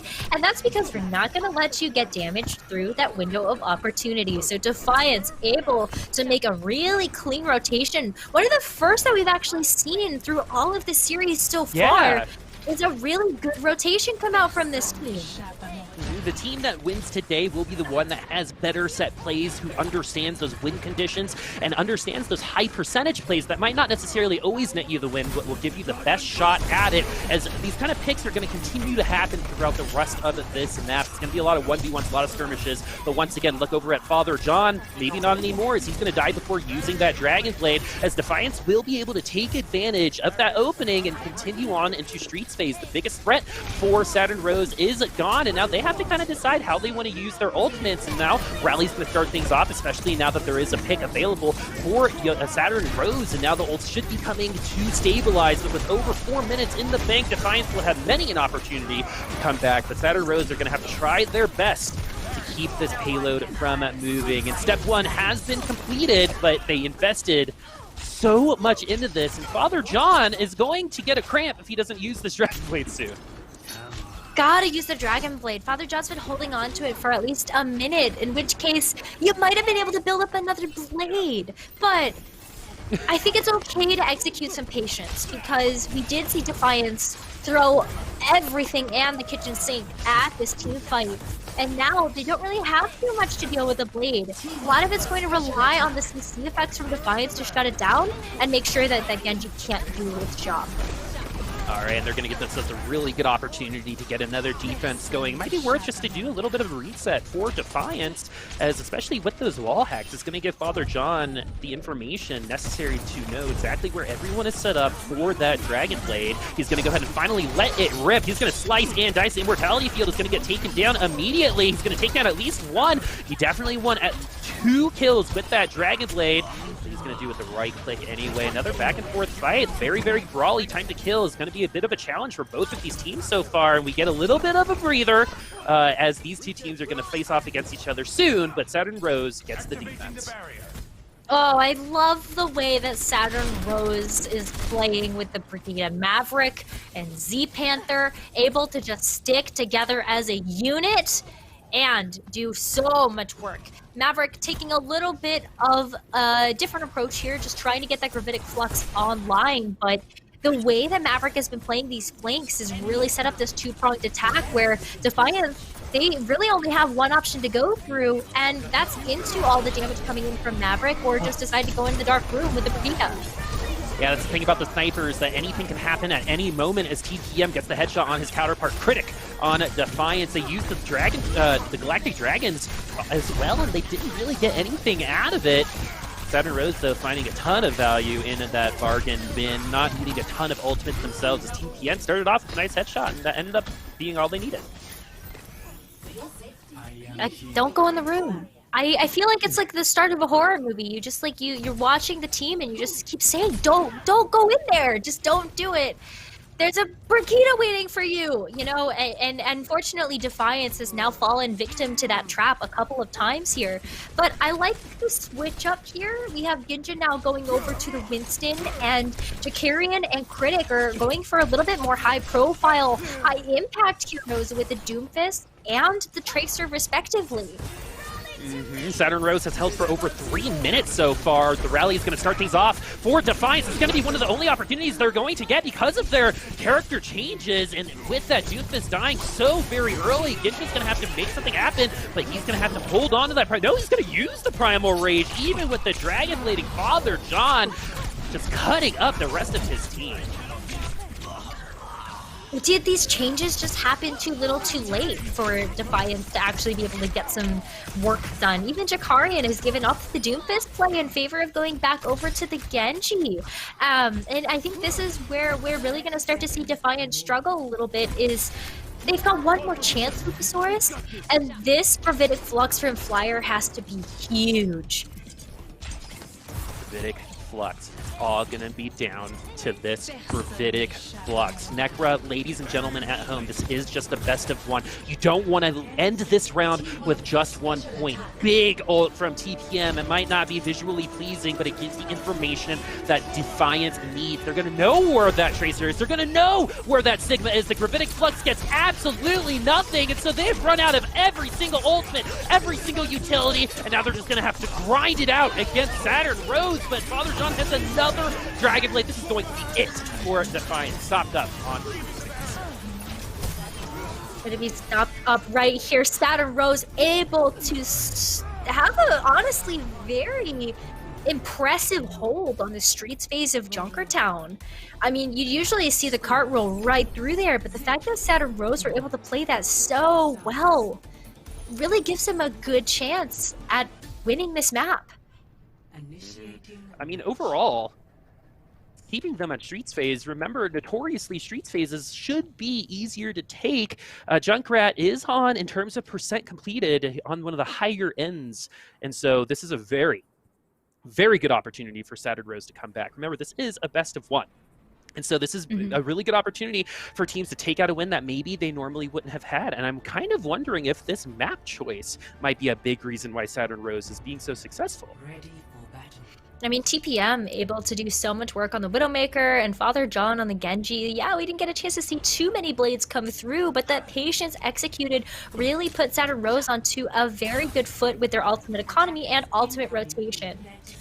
I also want to just, again, shout out how Z Panther and Maverick were playing there, and Stevik as well. Stevik is a main tank that I've watched for a long time, and getting a chance to see them play the Orisa has been really, really awesome because of just how the meta really allows this Orisa to kind of do its job. But look at Defiance, look at what they're depending on to stop Saturn Rose from getting that rematch.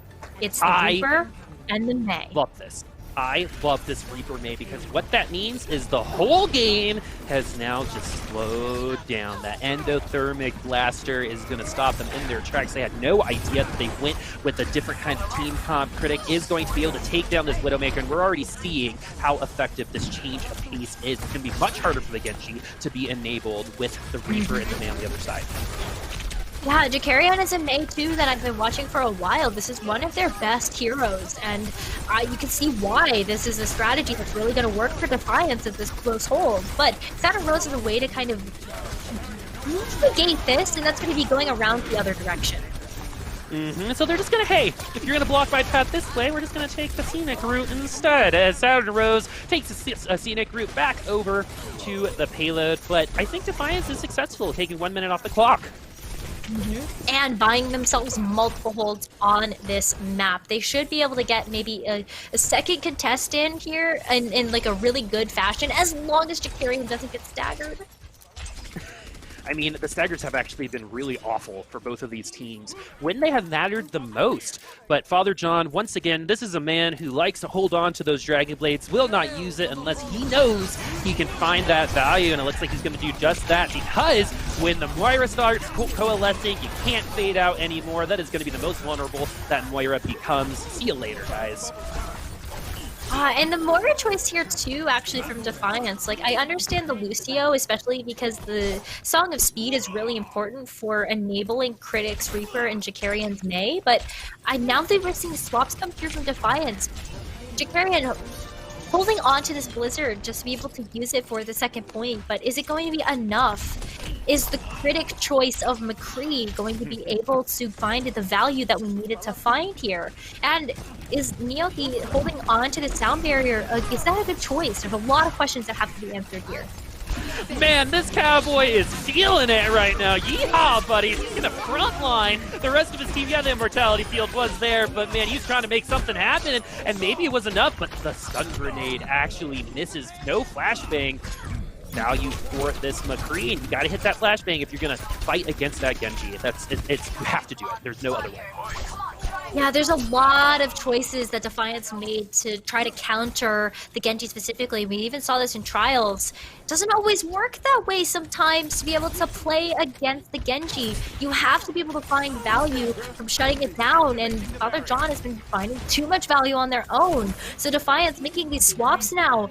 Critic has to hit this flashbang as Father John is ready with his last Dragon Blade. 4 ultimates at the ready. Only a sound barrier supercharger for Defiance, so they're going to start things off. They got to take a lot of time off the clock. Saturn Rose is going to use that Gravitic Flux to try to bring them back into this game. But no, this fight actually is Defiance will lose a couple members because of Father John, but he's going to want that blade back. You know what? He's been developing them so fast, Necra. I think he's going to be okay. But Defiance gets a defense. Defiance does get a defense, and this is where the going gets really tough for Saturn Rose.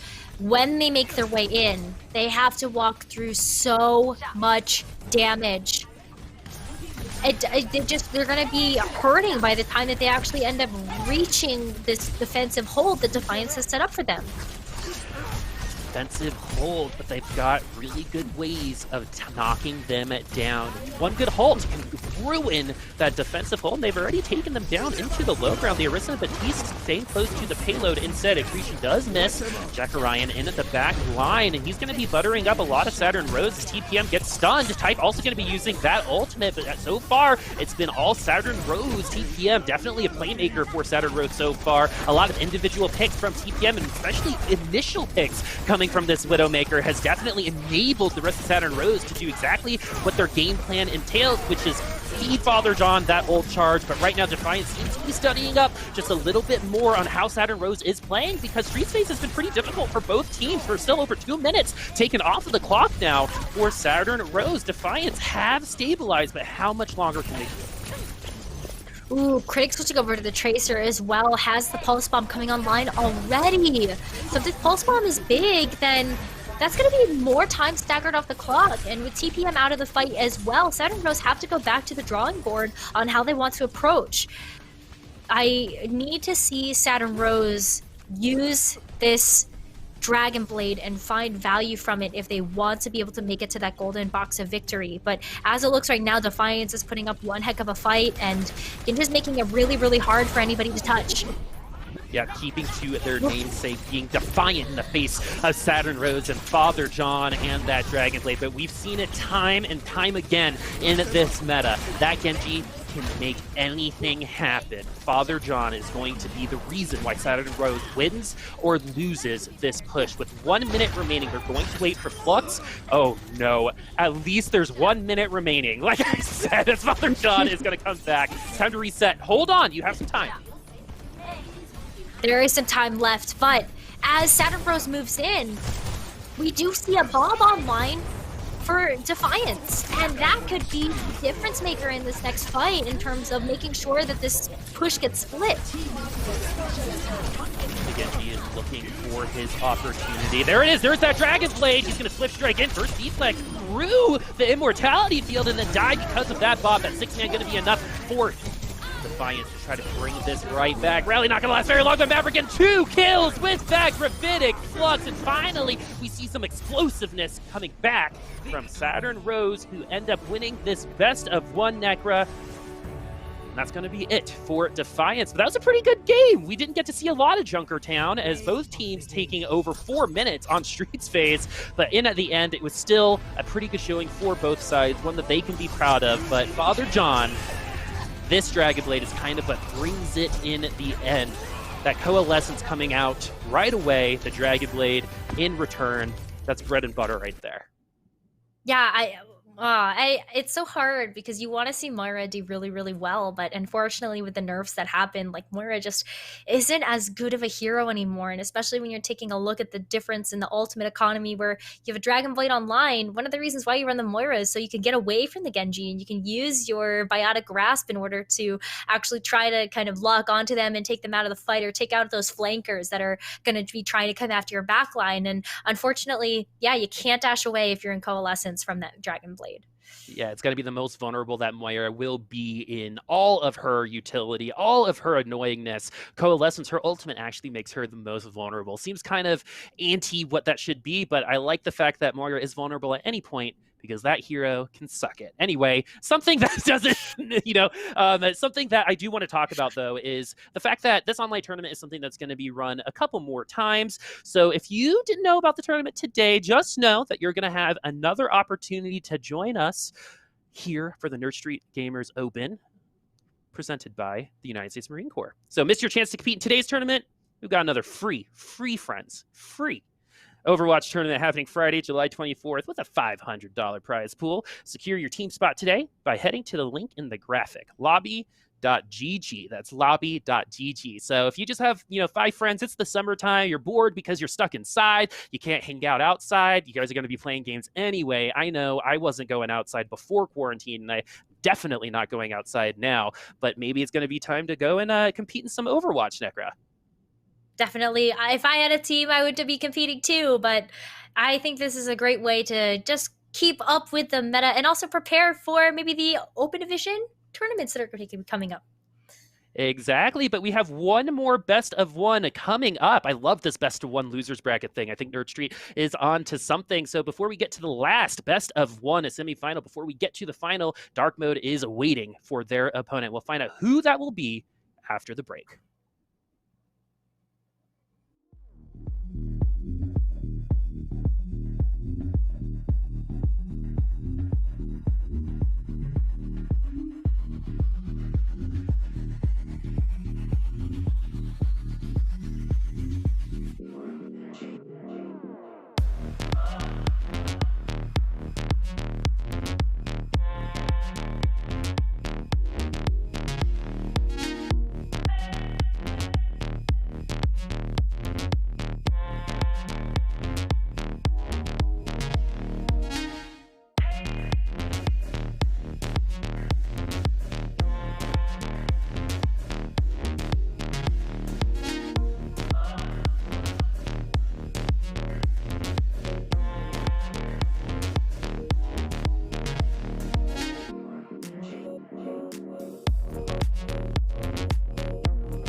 Welcome back, everybody. It is Boop and Necra, better known colloquially as Becca, and we are back for the winners or losers bracket finals. It's going to be Saturn Rose versus Voyage, and I'm actually really excited about this. Two really good Genjis. You got Father John on one side, and you got Carmez on the other, and I think this battle is going to be one for the ages, at least for the Nerd Street Gamers Open here.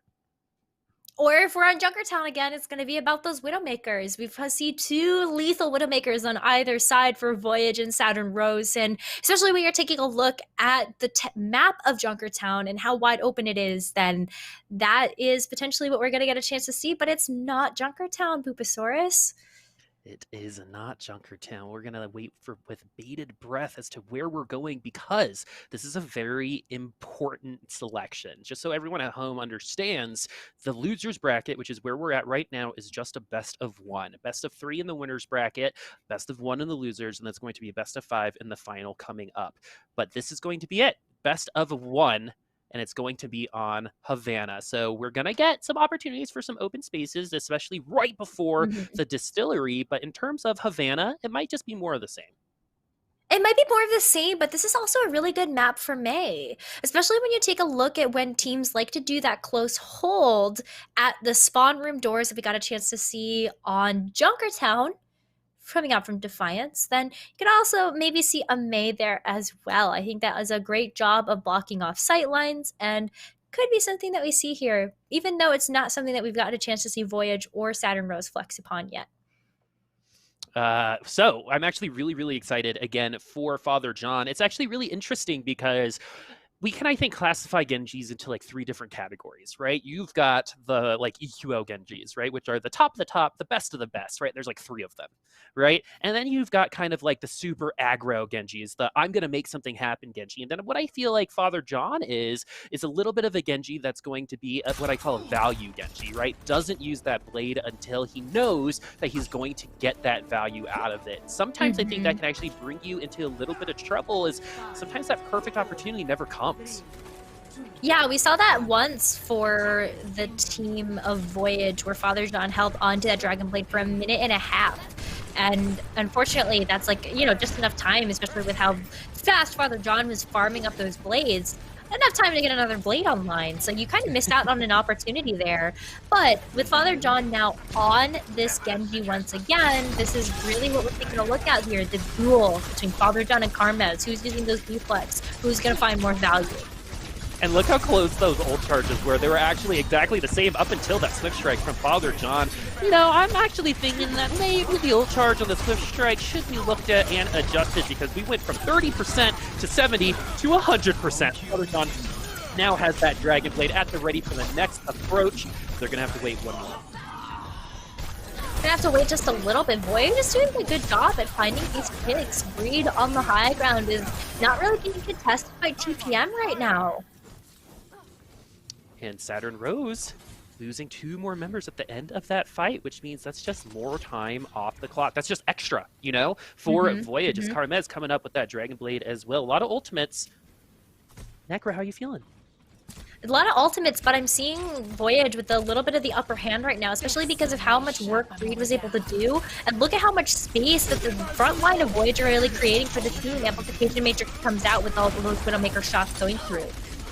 Father John using some pretty good movement to get out of the way of that accretion. Is going to try to get down off of the high ground, at least get the Widowmaker out of here. But during that transition, TPM gets taken out as Voyage going to be taking out Saturn Rose. And Saturn Rose was up very, very close against Defiance last round, but Voyage seems to be doing a little bit better this time. Yeah, I mean, you talked about the Genji difference. Yeah, Father John might be a little bit of a value Genji, but I feel like Carmez is playing a little bit more like the EQO style. And that just kind of means that there is like that difference in style that you have to kind of look at between these two Genjis.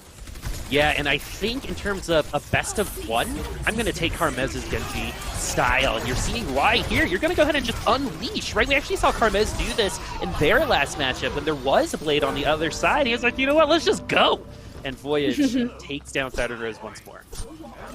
And with a minute 40 left on the clock and how slowly Saturn Rose has been trying to approach this point, That gives a lot of leeway to Voyage right now to just continue their reign of terror. Reed gets another pick, which slows down the impulse once again for Saturn Rose. We're getting close to last fight territory, Bupasaurus. And if Voyage keeps getting these picks, it's going to be very difficult for Saturn Rose to find their footing. Yeah, we're only at a minute left, and so far Saturn Rose, I feel like, has had 6 members alive at the same time until right now, and already having used that Immortality Field just to save Stevik, and now that that's down the Supercharge and everyone else is going to be left very vulnerable. The ult should be coming out. Teeth will use that Grab Flux. If push comes to shove, if they're about to lose this fight, you're definitely going to see that Grab Flux come out, or it's going to be the nail in the coffin for Saturn Roses. We're in our last fight right now. Father's going to unleash that blade, take down Reed. He needs to find at least a couple more, and Teeth will be using that Flux to counter that blade. They're able to take Father John down, but Saturn Rose is able to have a little bit more breathing room. They're going to take a little bit more space, but how much will Voyage give them as they're coming up on their Dragon Blade? Just so you know, Carmez did just use the Dragon Blade on that last fight, was able to come back and get another one, take down the Brig, but it wasn't quite enough. Definitely an opportunity, but a swing and a miss there from Carmez. A little bit of an opportunity for Carmez, though, to come back into this fight as well. Because of how long Voyage were able to hold this defense, now they're going to be able to come back as a team of 6 to recontest at the final moment. This is going to be the last opportunity for Saturn Rose potentially, but Voyage is going to lose Carmez immediately. They lose a second member. That should be it. Time to kill pretty good for Saturn Rose. Overtime's not going to matter as they will capture this first point. They are going to capture this first point, and now they're heading into the second. Saturn Rose, though, still have their work cut out for them as Voyage. They're still on that ultimate rotation that we're really hoping to see from a composition like this. Reed with the Infrasights, able to find out the head of TPM. These shields for Saturn Rose are going to matter so much. I'm looking at Stevik, I'm looking at Maverick right now for where they place their deployable and their experimental barriers. Yeah, and I think TPM kind of shows us how Widowmakers can go from hot to cold within a map, and TPM was taking initial kills, opening First Bloods over and over again against Defiance, but has been First Blooded himself most of the time. This time around, it's Teeth gets another First Blood for Voyage. Also definitely helping out with that Supercharger. I got more damage than you. See you later. Yeah, Supercharger is just such one of those like swing ultimates as well, where if you have a Supercharger online, you're not going to use the rally. Usually you don't really have a way to mitigate the damage coming through. The shields get broken super quickly, and then you're just able to aggress forward, especially if the Supercharger is in a place that the other team can't take it down. And Apostle has been doing a great job of placing the Superchargers so that Saturn Rose can't touch them. Now this time though, Saturn Rose will get a Supercharger of their own. Where's the placement for them? Mortality Field going to save Type and the rest of his friends. Supercharger doesn't last as long as Voyage. Voyage definitely getting a lot more out of theirs. Father John using the blade, getting into the back line. The Flux is going to miss because of that reset on that Swift Strike. Saturn Rose should be able to keep on going on this payload, and they actually did a really good job metering out those ults with Amplification Matrix and Grab Flux available for the next fight. Yeah, this is going to be a lot of damage incoming for Saturn Rose, but there's the Dragon Blade online. Carmez is one of those Genjis that has the whole team behind them to make this Dragon Blade pop. And with this being the last fight, everything matters here. Voyage has a lot of sustain. Saturn Rose has a lot of damage. Here we go. The halted to Grab Flux. A Swift Strike into the sky. Father John getting up to 30%. Carmez now using his own Swift Strike, but the Brig gonna zone him out of the fight. That is huge coming from Saturn Rose, but Carmez is gonna get a kill the old-fashioned way. Gets a second one with that Swift Strike. Remember that right-click animation cancel? Well, we just saw it 3 times in a row from Carmez, and they should be able to stop Saturn Rose right here and right now. Yeah, that's going to set the goalpost for this first and final map of this lower final between Voyage and Saturn Rose. Right by that second point. It's still going to be difficult for Voyage to get there. I think, getting stopped at Distillery isn't worst case scenario. Is I think all parts of Havana have very opportunistic defensive capabilities, especially once we get to Catwalk here in Distillery. So I think in terms of make or break pressure point moments, I'm kind of assuming I would love for them to do a spawn hold here. Try to take as much time off the clock because they need to make up for it a little bit later. What do you think? I would agree with that. When you're taking a look at Havana, it's one of the best maps to be able to do that close spawn hold on defense. And if you're going to set up with the Widowmaker as well, then that's a way that you can really just try to take the fights cleanly. Make sure that Voyage doesn't get a chance to set up those shields or really draw their attention away from what TPM is going to be doing far away. Especially to kind of talk about the shields a little bit more. The metering of the shields is so very important because really good teams are going to be able to break both the experimental barrier and Orissa's barrier at the same time. So if they got kind of like out of sync, that's really, really bad news. And I think Saturn Rose and honestly Voyage too, if they do move on and face off against Dark Mode, need to get better at getting people out of sync. Yeah, you need to get those shields down on either team that's going to be running the double shield, because that's how you get a chance to let your damage fly. And look at Karmaz getting so low already with TPM shots. TPM body shot, a headshot would have stalled them out at least another 10 seconds. I would have loved to see them spawn camp them just a little bit, but maybe not very comfortable in terms of that specific strategy. This is definitely a little bit more on the normal side when it comes to this map in particular. Arista used to be so good on Havana, using that high ground, being able to utilize corners so well, and you're seeing them use that boost just for a really good part of the barrier from that Orisa. Rito takes down TPM, who hit one shot total during that opening, dies with 30%. Reed trying to bring him back up. Father John gets that kill. Right now we're just trading around. Will Vibin be able to help his team out? His cooldowns are already down, so he's going to have to do the damage and the healing the old-fashioned way. And Saturn Rose actually pulling out 4 kills right after another. And Voyage going to have to take a second trip onto the payload. Oh, and the payload is so far away. It's so far away from spawns right now that Saturn Rose not only has the tactical advantage where the respawns being closer, but this is what I was talking about before. If there's a lot of distance between you and the cart, you're taking a lot of damage before you even get there. Man, this is on the side of a bad scenario, I think, for Voyage. They're a little bit lagging behind on some ultimates, so it's probably going to be about 2 fights before they can really compete. They're going to be happy to eat this Dragon Blade, to be completely honest with you. And then the next fight, now that we've got Matrix, we probably will have wall hacks, and we might have that Dragon Blade, but they didn't get enough on that dry push against Saturn Rose, unfortunately. No, and TPM is again set up with that experimental barrier where they're just safe to free fire away. And so Voyage really has one option. Use your shields to try to get through the main, or go around this building and try to fight against Maverick and Brigitte, who are waiting for you.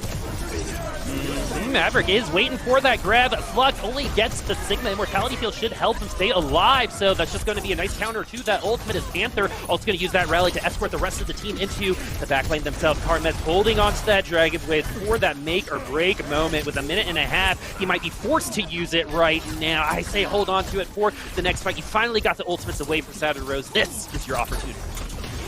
Yeah, this is going to be your opportunity, but Karmaz is waiting for the team to come through. As Saturn Rose, they had to use quite a bit of investment in order to hold on to this defense. Now, though, they will have the Dragon Blade and the Supercharger, that deadly combination of ultimates, but Voyage has the same, and they have the rally to sustain. And then Voyage has it right here and right now. In my opinion, all they... Oh, that's a huge pick from a type on the other side. So that was from an automatic fight win from Voyage. Like, this is a really big deal, everyone at home. That was going to be a fight win from Voyage, but because of that initial pick, look at the ultimates for Saturn Rose. Yeah, and this is last fight, Bupasaurus. That stagger cost Voyage a second attempt. This is going to be the last chance for them to get through this first objective and reach the golden box of victory. If Saturn Rose win this team fight, they win the whole map. Yeah, and not only is this their last chance, they gave Saturn Rose the ability to get their own Dragon Blade, but Blade versus Blade, Karmaz has definitely gotten the better of them as the Blades both come out at the same time. Karmaz gets first blood, but the Supercharged and Immortality Field saving the rest of the team. Maverick should die before the ult goes off, and Saturn Rose Voyage wants to take the victory here, but Karmaz will fall. So will the rest of Voyage. Apostle will be next. Gas is going right after because of the punch coming from Saturn Rose. Reed, though, trying to bring Voyage right back into this. The spawn is a little bit of an advantageous position for Voyage, but man, Saturn Rose surprisingly stuffing Voyage. super hard on the payload. What are they going to do? What is Voyage going to be able to do to combat back? They're getting the kills in return. They're staying alive, but how long can they maintain on the payload, especially with Saturn Rose developing even more ultimates? Rally's going to be coming up next. This fight should not be going on as long as it has, Necra, but we're still here. Overtime Wake is still going, and Necra, Father John is almost out of here as well. Yeah, Father John is out of the fight, which means that this might be a chance for Voyage to break through.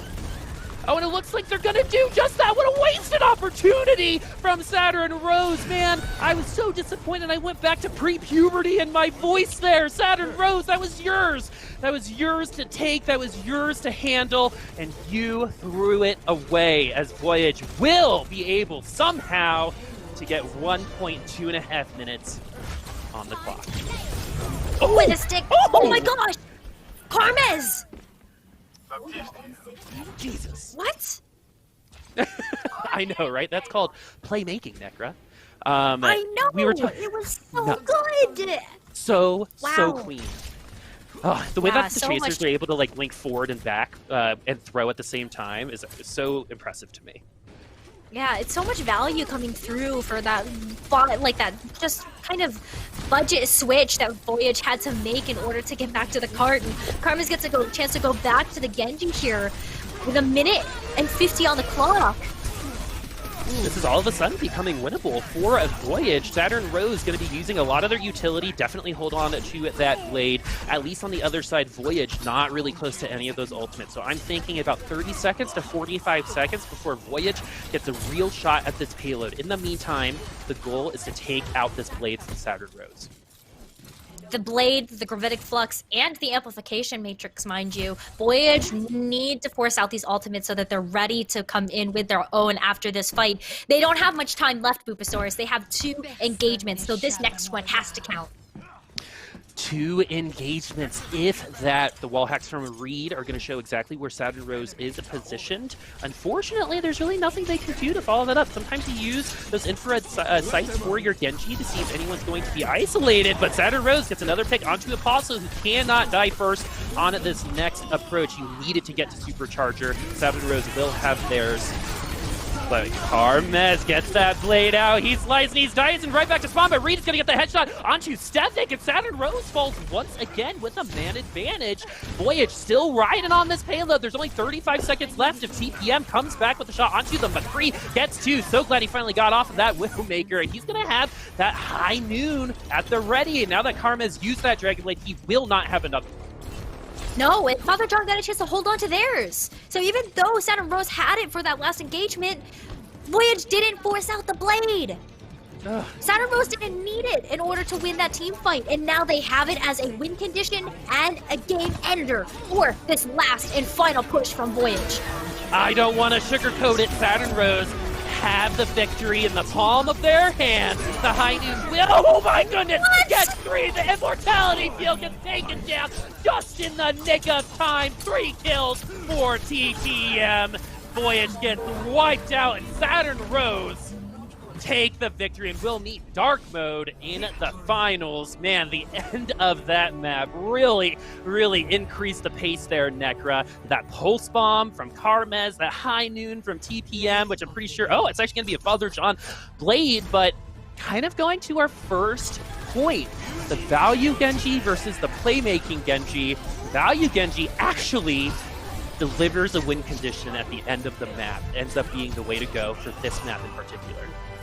Yeah, for sure. And oh my goodness, not only does Saturn Rose get the victory, but they get their revenge. Voyage sent them down to the lower bracket in a 2-0 fashion, and Saturn Rose says, you know what? We're in it to win it. We've got a best of 1 at hand. We're just going to take the first map and take the series from you. So Saturn Rose meeting Dark Mode in the grand finals for it all. Man, that one got me a little bit sweaty, Mom Spaghetti, Necra. That triple kill high noon. I saw the shields, right? You saw it too. You were looking at the same thing as me. The shield was there, the immortality field, and I was literally in the process of seeing, oh, but the immortality field, and then everything just broke right? So all of that shield break, all of that focus on the immortality field at the very last second of that high noon. And that's the type of team communication that's going to get you an opportunity to beat dark mode a little bit later. I just can't imagine what the comms were like. Remember, we talk about the fact that Overwatch is a team game and you can learn so many skills for communication and teamwork from playing a game like this. I can't imagine how much Saturn Rose must have been popping off in their comms. When they're just like, know, break the right? immortality field, break the immortality field, break the Barrier. Oh, man, Toast. So good. Yep, and oh man, I think we all need a little bit of a break after that. That's definitely the most high-octane play we've seen all day today, which means that our final will definitely deliver that same high-octane experience. And remember, it is going to be a best-of-5 at dark mode with an extra win, and we will see who will be our champion after the break.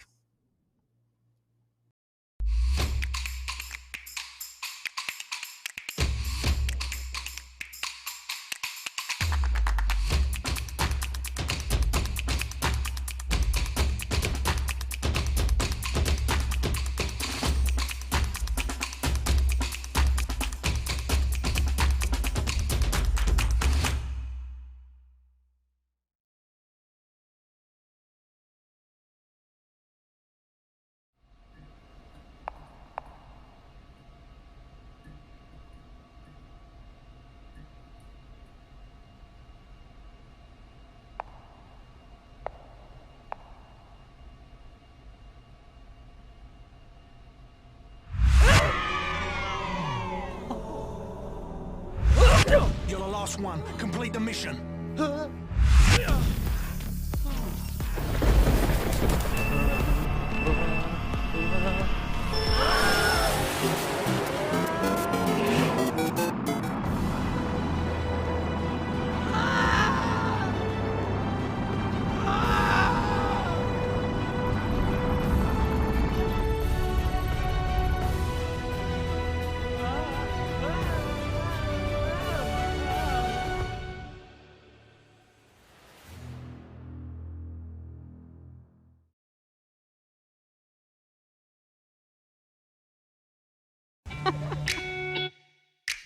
Why did I choose Temple?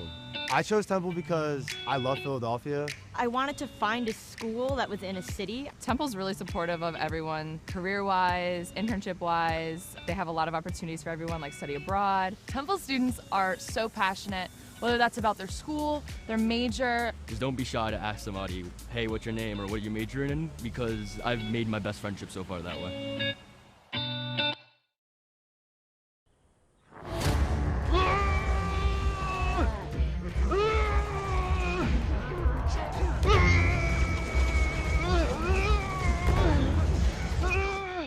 Oh my god. Mike? Oh my god, Ike? Dude, I haven't seen you since Chief destroyed the ring. I thought I lost you. The Covenant's gone for now. Let's head back to base. We've got a lot to catch up on. Alright, let's do this.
It is a grand final time, everybody. We've got Saturn Rose versus Dark Mode in the finals. You know, Saturn Rose, man, they definitely played their way into this final. So, Necra, why don't you break down how they got here? Because it was pretty fantastic. Yeah, so Saturn Rose, they got smacked down into the lower bracket by Voyage nonetheless. And they've had to battle their way here through 5 intense rounds, beating Voyage at the very end of the losers finals in a best of 1 to make it here to the grand finals against Dark Mode. Now, Dark Mode is going to have a 1 map advantage, so that's what you're seeing on your screen right now because they won through the winners finals. So if Dark Mode takes 2 maps in this best of 5, they will be crowned the champions. Saturn Rose, on the other hand, instead of a bracket reset, have to win 3 maps in order to take the crown.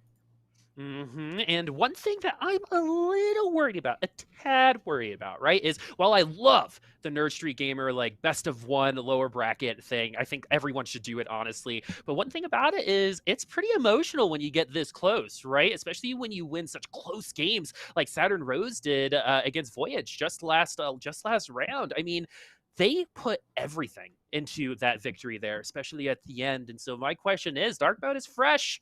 Can Saturn Rose come into this fight also fresher? Are we going to maybe see a little bit of fatigue? Fresh or warm? Saturn Rose has only had to play 5 maps in the lower bracket in order to get here. And yeah, that sounds like a lot, but that's the same number of maps that Dark Mode has had to play in order to get to the grand finals. So I think anything is possible here. Saturn Rose definitely coming in warm. They've looked better and better. Having to win 5 rounds in a row is really, really impressive. So the fact that they're here at all, they should really hold their heads high. Dark Mode, I still think, is the team to beat based on the performance that we just got a chance to see they do in the winners finals. So I don't know, Bupasaurus. I think this is going to be a tough one for both these teams. I think it is going to be a little bit map dependent. I would say the snipers are stronger for Dark Mode than they are for Saturn Rose, but the Genji, I think, is a little bit of a question. Remember, we were talking about these Genjis a little bit differently. You've got Seeker, who wants to be a little bit like that playmaking, creating opportunities type of Genji. And then we've got Father John, who is that value blade Genji. So he's going to be someone who is going to be a little bit more like AKM, you know, back in the day, right? People who agilities used to be kind of like this too. People who kind of held onto that blade until they could definitely get 2 or 3 kills. And it was actually the right choice for Father John a little earlier, but Seeker, I think in terms of mechanics, just the bread and butter Genji is someone that we should definitely look at. Real quick, one word, what is the win-loss map for both of these teams, Necra? What? What is the score going to be for this map? For this game? Oh, you want my prediction? Okay. Yeah. I honestly don't know what to tell you on this one because I haven't gotten a chance to see how these Genjis and how these Widowmakers have performed against each other. But, oh man, putting me on the spot like that, Bupasaurus, I'm going to have to give you, I'm going to say 2-1 in favor of Dark Mode. Okay, all right, and so that's in addition to the one that they already have in Dark Mode now, trying to get to that Dragon Blade. They're already ahead of Father John, and that's the, you know, give and take when it comes to these Genjis. But that Father John will have an opportunity to get a second valuable blade after Seeker uses his, and then could be Seeker racing to try to lap Father John if that's possible. But in terms of ultimate charge, both sides actually putting a ton of damage into each other. They're really meeting each other on the payload. A lot of presence. The Sigmas and their wrists just kind of aggressively look at each other until something happens from the DPS players. And Father John will be making something happen. Seeker using that Dragon Blade. Look how quickly Father John has actually come back in terms of that ult charge, and Dark Mode loses out. Dark Mode loses out, they lose so much value. Bupasaurus, they used the Gravitic Flux, the Amplification Matrix, and the Genji Blade, and for what? Saturn Rose needed to win off of the back of a rally, and that is all they needed. And now look at what they're rolling into this second point with. I might have spoken too soon about my predictions for this map score for both these two teams. All right, but before we get even ahead of ourselves on that, remember that Streets phase has been brutal for all of our teams on That's Jumper true. Tournament so far. And they've all come in with over 4 minutes, and they've all left Street Phase with just 1 point. So Darkmail going to try to repeat history. This is definitely a good start. Let's see what happens for the rest of this matchup. Saturn Rose has been showing us some really good patience and execution with their ultimates. It's not just Father John that's been very patient in play. Saturn Rose as a whole seems to really understand each other and trust each other with the game plans that they put forth to execute so that they're not throwing everything in the kitchen sink at all of these team fights. Yeah, they used Infrasights here, but Infrasights, how much value is it really getting in this situation? It's really about finding where the team is so that Saturn Rose can develop a game plan moving forward. Seeker does take down TPM, and this is actually really interesting for me because I actually think Saturn Rose they still have an opportunity to just walk through this point, but they're playing really conservatively, maybe thinking that Seeker has the blade based off his previous experience, right? But he's actually still pretty far away. I mean, one good Halt Swift Strike combo will get him to that blade. We see how that can get you 30% on just one combo, but now of all times is when you're going to use that supercharger, and Father John waiting so long to finally use that blade actually falls. So I think a really big wasted opportunity for Saturn Rose. A minute off of the clock, unfortunately for them. Yeah, a minute off the clock, but 3 minutes still left. That's still going to be a lot of time for Saturn Rose to get something done, but the Supercharger Blade combo didn't work in their favor. So we're waiting for that win condition to come back online for Saturn Rose. 3 minutes should be enough to do that, but Dark Mode has really found their footing on this defense for this second point. Dark Mode gifted some time here on Streets Phase. Saturn Rose had a 3 ultimate advantage. Now they're looking at the disadvantage. Dark Mode should be able to win the next couple of fights. Saturn Rose just going to wait out a little bit. It might be closer to a minute 45, a minute and a half before Saturn Rose comes back onto this payload. It's all going to be about that ultimate interaction, right? Who has Blade, who has Rally, who has... Absolutely. I mean, Rally just is such a good answer to the Blade, to the Gravitic Flux, but also remember that we talked about the 2 Baptistes and the use of the Immortality Field and how important it is to place that well, time it. You have to be tracking ultimates because there are so many different ways to use that Immortality Field that you just can't mess it up. And we just saw an Immortality Field earlier just beat Father John and his Dragon Blade. The Swift Strike now from Father John can actually take him to the high ground. Gravitic Flux not really going to get much, but Spiked by Mom's Lantern will be taking no lanterns available for either side. Seeker is going to be that missile. He's seeking for you, seeking for some kills, and man, he's the Sea King, my friend, as Seeker gets a lot of help from his team, but is definitely the tempo creator for Dark Mode. Yeah, I mean, you talked about the difference in style for these 2 Genjis, and Seeker is looking to be the playmaker, looking to have that EQO, AKM style of Genji, and is definitely playing that to great fruition here, as I just feel like we're seeing a little bit of a struggle, but wait a minute. TPM has found their mark. Seeker's taken out of this fight. Is this the opportunity for Saturn Rose? Yeah, in terms of Saturn Rose, I would describe this team as streaky, and TPM is one of the streakiest members on that team. Soka deciding that Baptiste was not his type this time around. Swipe left on him. Saturn Rose going to be losing even more, and man, Streets Phase is like kryptonite for this team. Jesus, it's been 4 minutes. God, it seems to be kryptonite for every team. It just seems like everybody seems to have like a game plan of how to set up, and I think it has a lot to do with this team composition specifically, and the way that Dark Mode is playing it. Like Lab gets so much space, gets so much time. Swag by Mom is able to play so far back and have sightlines on everybody on the team to throw out that Immortality Field at the right moment, that I just feel like with this team composition, this second point becomes a much harder fortress to break. All right, the Dragon Blade will come through some value. Definitely taken there, as the overtime lick is going to be here soon. Necra, bring us the final call. Final call is that there is no final moment here. Dark Mode, with their monumental hold, is going to be taken down. This car moves forward, but there's still time for Dark Mode to come back. There is a Dragon Blade and a Supercharger online for Dark Mode. They just have to get there in time to use it. Will they be able to get there? Are they going to be able to get there in time? The rally comes through. Will that be enough? Here is that Dragon Blade. He's going to be searching for some kills. So far, doesn't really get much out of it. I can't hear that ding. I'm doing this by sound, by the way, as now we are getting to that end game too. It sounds like that they are able to get that point, Necra. They are able to get that point, Boopasaurus, and they take it with strides. Snevik actually switched over to the Reinhardt in order to cleave some damage in with Maverick by their side, switching back over to the Orisa now just to be able to move through this checkpoint and TPM sneakily. 50% towards that pulse bomb, just trying to find somebody in the back for dark mode. Who is it going to be? They're looking at the Rotunda. But Dark Mode is there at the bottom to come through. The Immortality Field goes down. And the Forbidden Flux comes out from Maverick. There is a lot of damage on the field right now, but Maverick is going to be able to take the high ground advantage as Dark Mode struggles to find their footing here.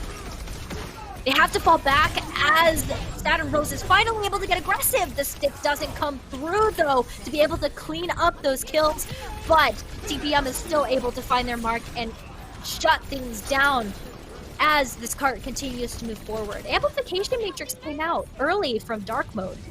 All right, 16 seconds remaining. Thank you, Necker, for dealing with that for me. Father John will have that Dragon Blade coming up soon. We're at the end stage now of Junkertown. They got through Streets phase in the nick of time. Will they be able to finish Junkertown in the nick of time? Type has that amplification matrix, but we have trades going both ways. Seeker looking for those kills. Going to have to, again, do it just with those shurikens. The blade's not going to work out for them as Father John looking for an opportunity now. With that Immortality Field taken down, it's going to be easier for Father John to try to get those kills, but he himself doesn't get those kills either as the payload continues to swagger on into the end game here. Overtime Wig has started. A swag by Mom will take down Father John. So that's most of the DPS. That's going to be taking out both sides. 3 now from Dark Mode are going to have to spawn back again. And with overtime spawns, it's going to take a long time for them to actually come back. Saturn Rose doing a lot of damage. Has the overtime spawn given them enough time to make it to the end? Matt Merck is going to be the sole survivor right now on the payload. And by the skin of their teeth, Necra, Saturn Rose complete Junkertown.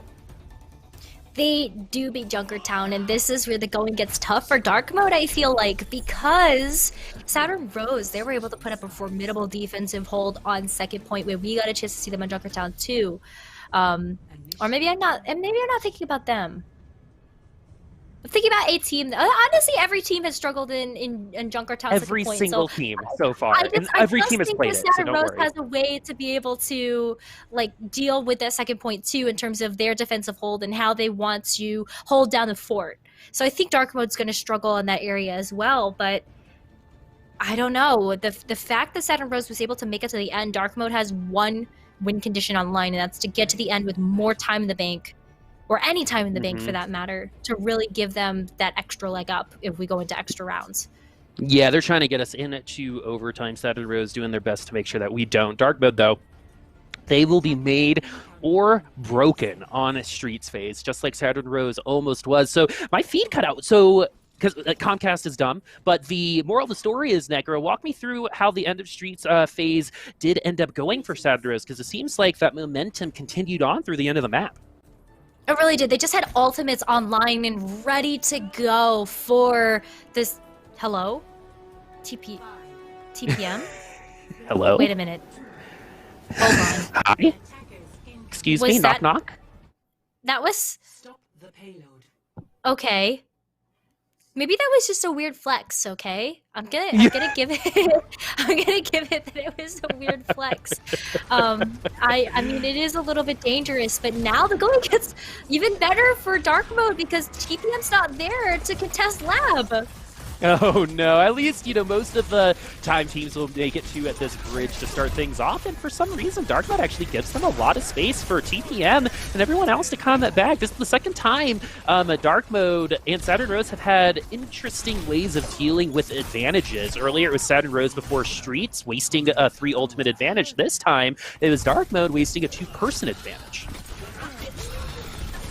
Dark Mode is getting bullied back to spawn right now by Saturn Rose. Saturn Rose is not here to play any games, Spooposaurus. They obviously are here to play Overwatch, but they're definitely here to take some names as well and solidify themselves as one of the top teams in this tournament, as it has been difficult for Dark Mode to actually find some value as TPM comes back and really just cleans up shop. I'm honestly shocked that the payload is where it's at right now, especially with the advantage that Dark Mode got by TPM literally feeding himself off of the map, and so far they haven't recovered even from that. I mean, they were up 2 people and then ceded a ton of space almost back to the objective proper. I mean, it's interesting choices from Dark Mode for sure. Saturn Rose has had some of the best rotations that I've seen from any team in this tournament so far. And remember when we saw the amplification matrix come online in the series prior, Saturn Rose just said, we're just not going to play around it. And then the same thing happens here, where they do have that 2-person disadvantage and they come back through. And I just don't think Dark Mode is rotating well enough around these ultimates like this amplification matrix. Type having a little bit of a hard time hitting his Genji. He gets there in the end. Nice grab to help that Genji. Beautiful combo. 2 kills now for Seeker. That's exactly what you want. You want the twofer that opens up the rest of the point, and that rings true. Minute and 45 seconds left. Minute and 45 seconds left, but look at this! TPM still buying time for reinforcements to come back. This is not a team of 6 for Dark Mode, and even Avenue feels the pressure to have to come back on the Lucio.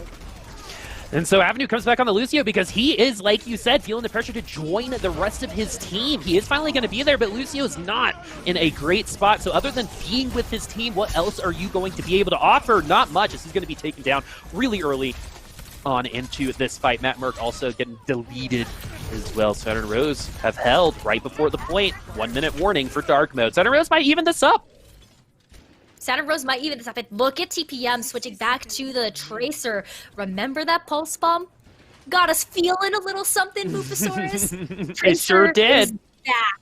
And the way that TPM has been playing this Tracer has been so beautiful, so clean. I'm really, really excited to see it here again. Be very quiet. Tracer's hunting Batiste, and it's going to run away immediately. So all that set up really for nothing. It's a couple percentage of ult charge. We're going to start blinking around. Don't blink yourself off the map. That's what I would do. Immortality Field gets taken down. Father John will be taken out really early. Both Genjis out of the fight. It seems like the focus fire going to be a little bit better from both sides. They're going to have to do it Genji less, and Dark Mode finding a little bit more success when the opponent's Genji isn't around. So maybe that means that TPM does need to step up just a little bit, because Father John might be carrying a little bit too much of that load. But Stevik is going to help take care of his counterpart on the other side. You got a Brig trying their best to heal the rest of the team for Dark Mode, and it's about time to just slam that flail across their faces. 4 people into that grab. Flex Mortality Field should be able to keep them all alive. Lab now is going to be on this McCree. The DPS players seeming like they're in a situation where they're just switching to try to get something going. Seeker does take down that McCree in at the end. Spiked by Mom is another one who's going to find a little bit of value, and Seeker going to be doing Seeker things. It's been a little bit since Seeker's done this, but we're going to finally see it on a Junkertown in the nick of time. Dragonblade just to confirm this point. Yeah, that is so much investment though from both teams, but it's overtime, Bupasaurus. And remember how much trouble every team has had on this second point, with Saturn Rose getting a chance to set up here. That might spell disaster for Dark Mode. Yeah, I mean, Streets Phase has been so much trouble. The last time we were here, my computer broke. So hopefully it's going to be a little bit smoother sailing for everyone involved. Well, Saturn Rose doesn't want that to happen, but for Dark Mode, they've got the ability to break through. A lot of ults were used by Saturn Rose, but Supercharger is online. When you use Supercharger, that increases your fight win percentage by at least 50% when the other team does not have Supercharger. Lab with that high noon, looking for that opportunity, looking for the opening. It's crazy how aggressive these McCrees can be. Is actually going to, I think, miss on that flashbang. Genji gets out with no problem, and we're waiting for that pick. And here we go. We got that Dragon Blade for Father John. He's one of those that looks for that value. He usually gets at least 2. He's looking for the Sigma, and the Sigma survives for now, but that right click is going to get him in at the end. 2 kills for Father John, and Saturn Rose should be able to hold on a little bit longer, but they're coming up on a very disadvantageous fight.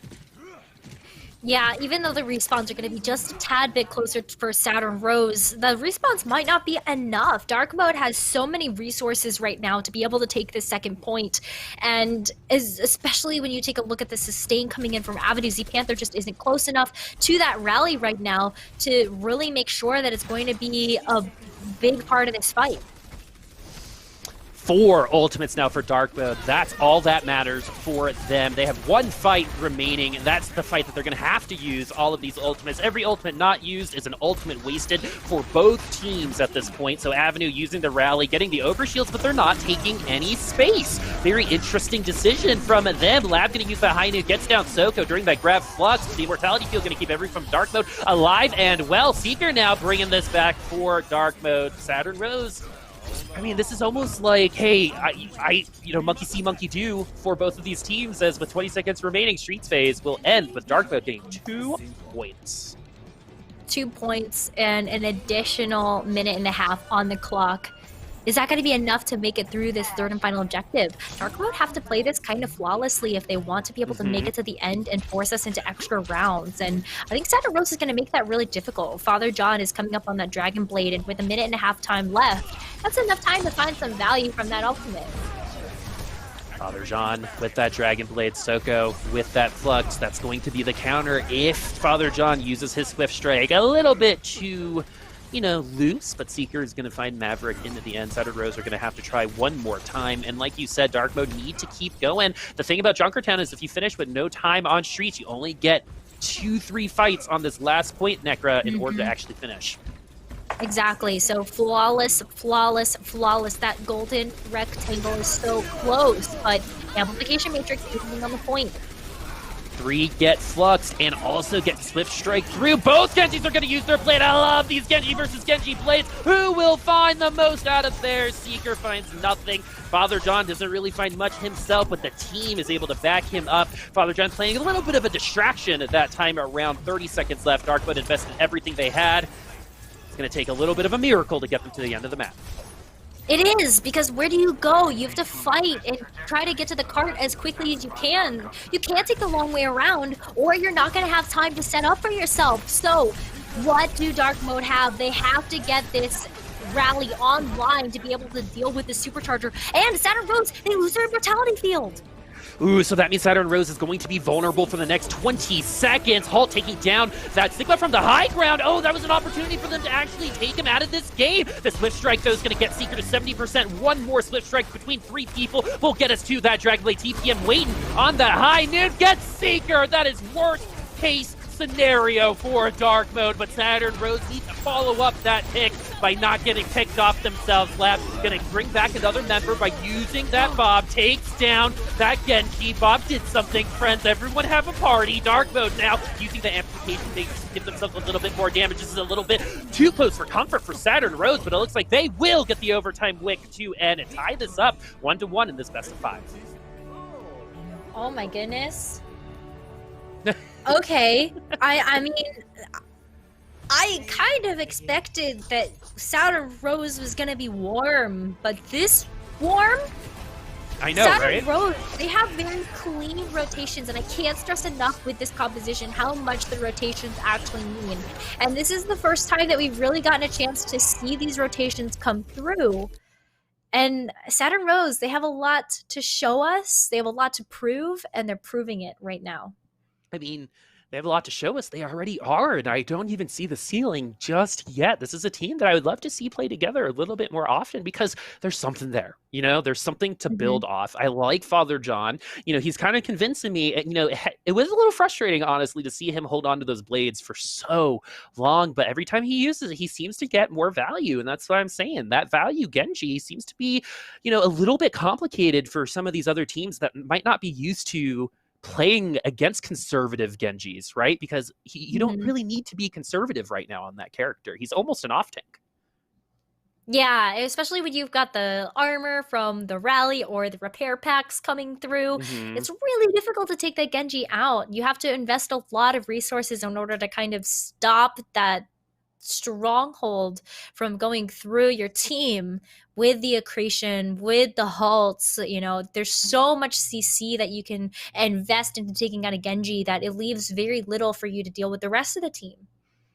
Exactly. And the one thing that I think Dark Mode needs to understand is that maybe the hubris coming in onto the finals might not be a good idea. Maybe the expectation was that Saturn Rose was just a weaker team. Remember, 5 games in the losers bracket, right, Necra? So I think there's a lot to kind of pick apart if you're Dark Mode in terms of why you lost that game. I think it's a lot of little things together. But for me, it's definitely, I think the DPS could have been a lot cleaner. I think Seeker not being the Seeker that he was to get to this final.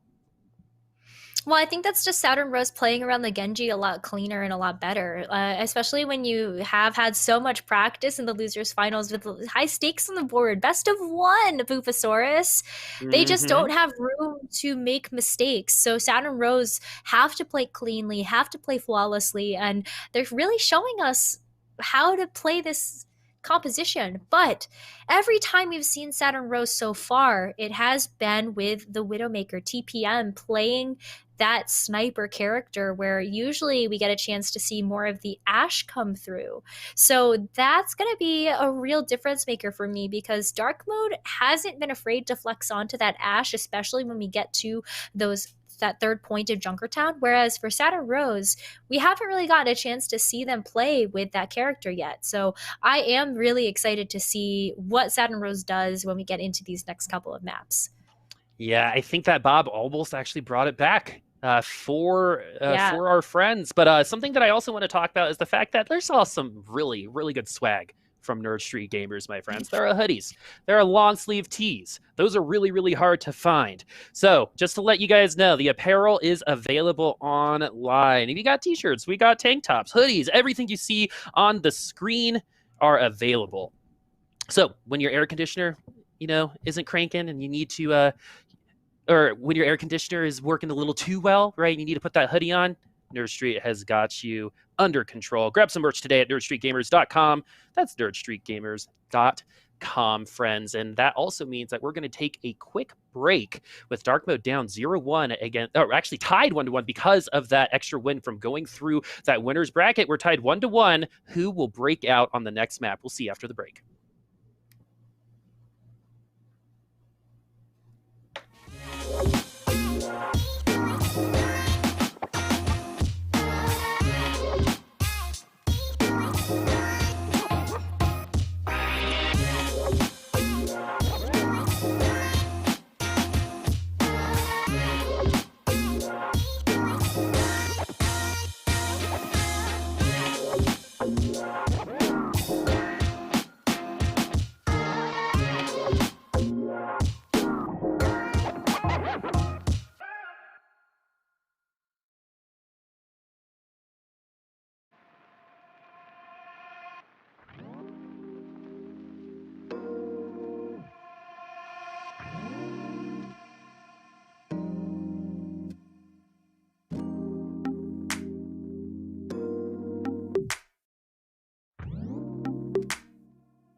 Boop and Necra are back with a vengeance, friends, as we're tied 1-1 in this grand final. Father John and the rest of Saturn Rose punching upwards a little bit against Dark Mode right now. I mean, color me impressed, Necra. A lot. It's not just Father John. It's really the key components around him. But we're seeing some stylistic differences kind of clash right now. And I think one of the things we definitely need to talk about before we go on is how certain teams match up against certain teams, right? I actually feel like Dark Mode has a little bit of a hard time dealing with a slower tempo.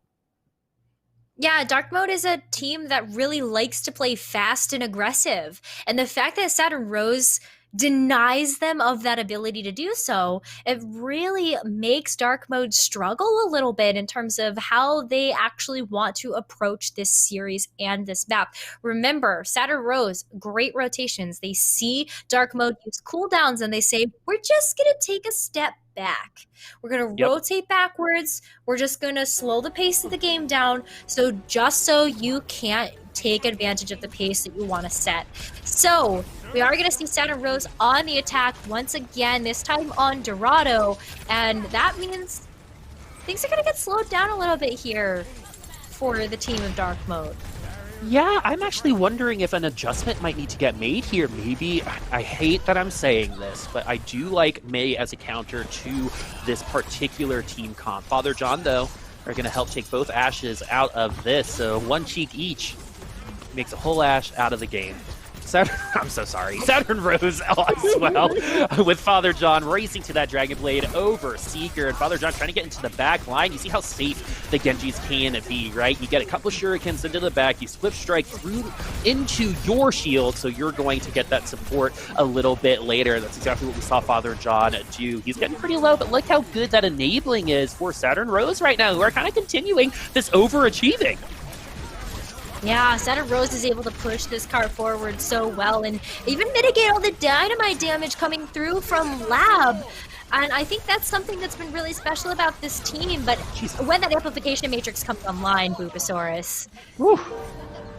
See you later. Thank you, ma'am. That is going to be it for Saturn Rose on this push, and unfortunately for them, I think Dark Mode slow played that a little bit better, and we talked about Dark Mode doesn't like playing slow, but hey, maybe they heard us and they're like, okay, let's play slow instead, and it seems to, I mean, this feels different versus our last map, in my opinion. No, it really does. It really feels like Dark Mode is understanding the pace of the game, and now that they get a chance to stop the card at this underpass, it's going to be really difficult with the holds. Oh my goodness! Oh my goodness! Those holds destroying Saturn Rose. I mean, they took that hook, line, and sinker as Dark Mode gets a clean fight. You know, Necro, question, just real quick. Sometimes I feel like when you win a fight that clean, it's actually not as good because you don't take as much time off the clock. Yeah, I would agree with that. But at the same time, you did get a chance to kind of just really kind of stick it to them. So, yeah, kind of as your opponent, like, what do you do in that situation where you get wiped so fast? But Dark Mode, they have the Ash, they have the Rally, and the Rally is the thing that I'm looking at most right now. Avenue has been able to stack up this armor really nicely, which is a hard skill for Brigitte to actually learn and conquer. And I think that's going to play a big factor here. Yeah, it's not just about hitting Q, it's about hitting Q with the correct and right information and then utilizing that information to be intentional about your usage of your rally. Just like Father John is so intentional with the usage of his blade. Gets two with just two slice and dice supercharger with Dragon Blade. Such a good combo. Dark Mode did a really good job though, taking a good amount of time off the clock. Saturn Rose should be able to get this point though. Yeah, Saturn Rose will get the point, get a chance to roll into second. But it's going to be hard going here for Saturn Rose. All they really have is a Bob right now, and there's a lot of ways the Dark Mode can kind of stop that Bob in its tracks. So Bob might not be able to get a chance to do something in this next fight. Oh man, there's always just like that little bit of hope, like, Bob, do something! Oh, now it's really not going to get a chance to do something. I know, right? That's a caster curse times 2 right there as TPM falls very early on, and you're already seeing them go back to the payload. I actually would like to see Dark Mode push forward a little bit more. The Swift Strike into the air. Seeker was thinking about using that Dragon Blade, but chose not to use it, as Father John also Swift Striking back to his team. We're getting a little bit of a reset here as Soko and the rest of his team just jostling for position. Funny enough, like, I don't mind the amplification matrix there. It just really pushed Saturn Rose back right now. Whew, man. I mean, also dying will push you back to spawn as well. It's Dark Mode gonna make sure that Saturn and Rose are gonna see that kill screen just for a little while longer. And man, they have really, really cleaned up their play so far on this map. I would agree with that 100%. Dark Mode just really seemed to do better a little bit when they... maybe like Junkertown was just uncomfortable because Lab looks really, really good on this Ashe right now.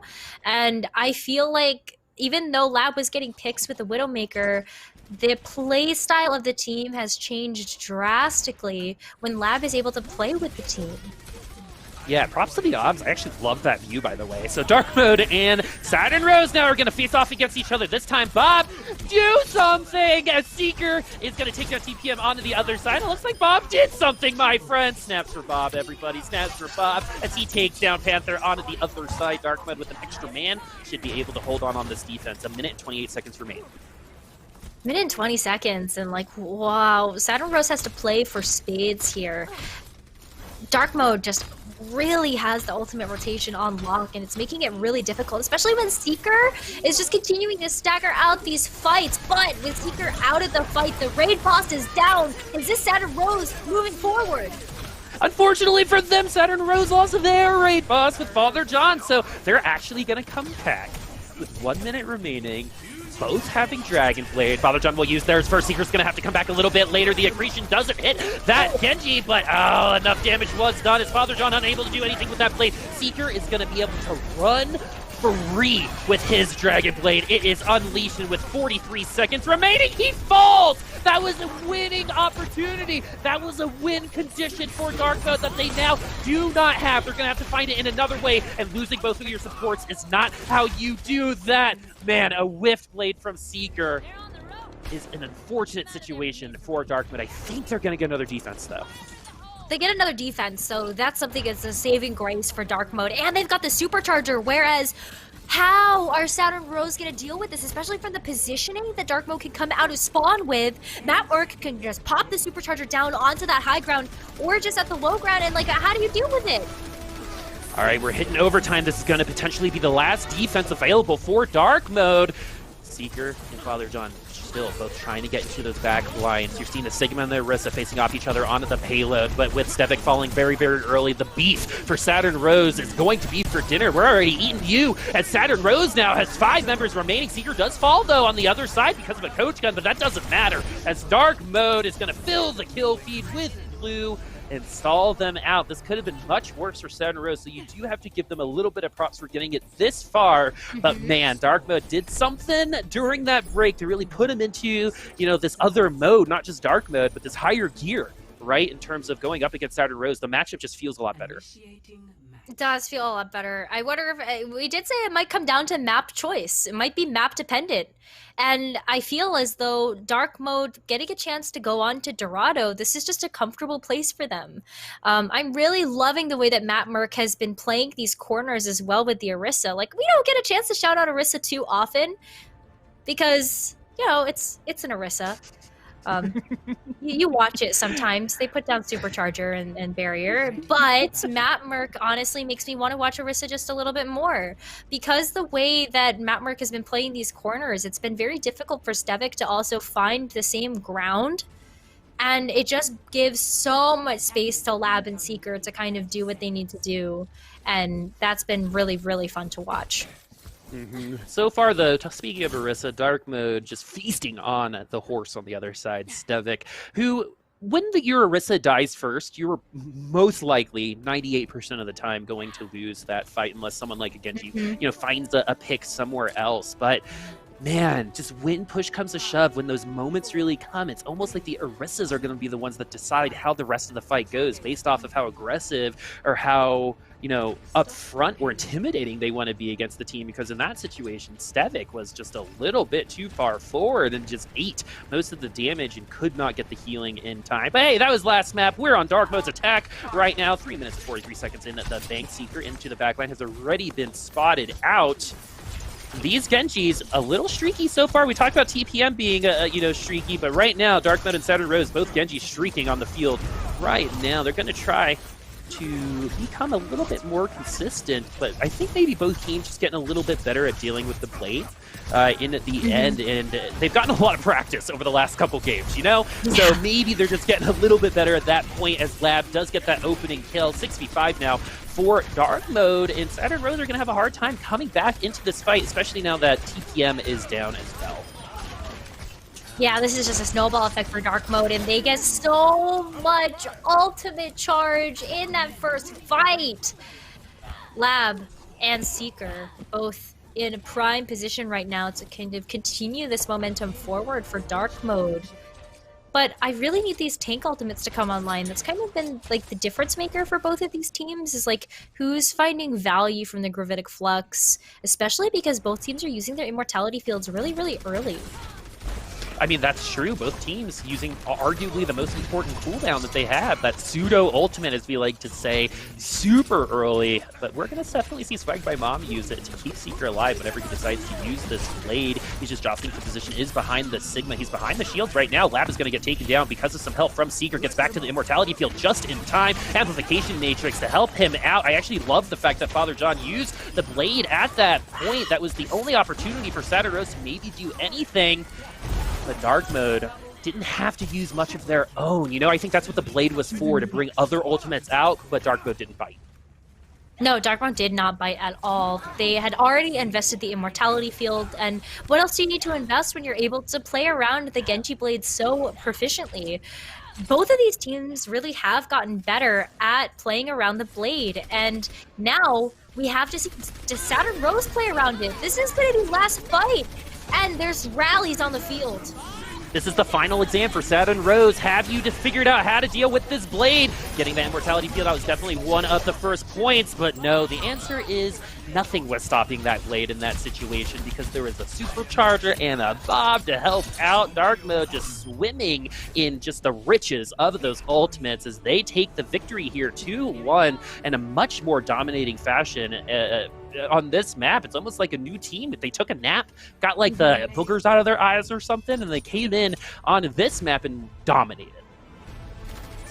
Slower pace for all of these fights. And I think another thing as well is that Seeker kind of stopped being the playmaker for this as well, and kind of adjusted their own playstyle for how they use the Genji. Recognized that Father John was getting a lot of value from kind of waiting and holding onto that blade for the right moment. And I feel like Dark Mode kind of took a page out of Saturn Rose's book and said, we can do the same thing.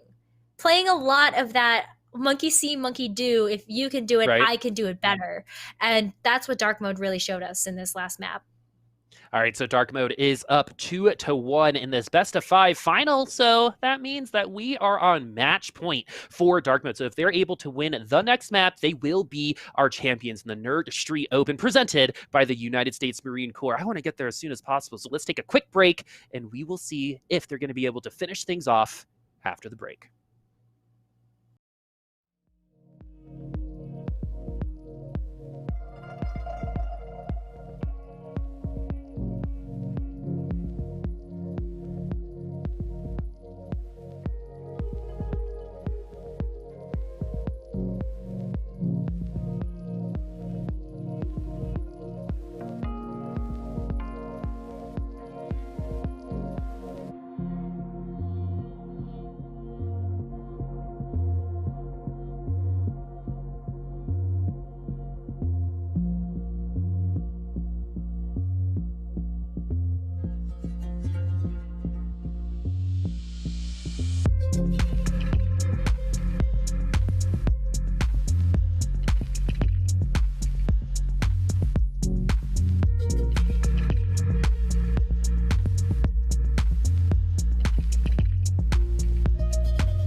Welcome back, everybody. Boop and Necra here, bringing you the grand finals of the Nerd Street Open presented by the United States Marine Corps. It's been actually a pretty back and forth kind of day today. A lot of dominant performances, a lot of close performances, and within this series, we've gotten a little bit of everything.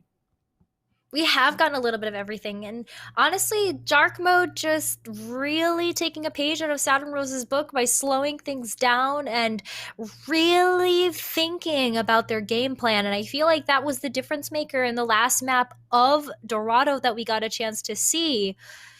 2-1 right now. This is match point for Dark Mode. If they win this next map, they take home the series and the $500 prize.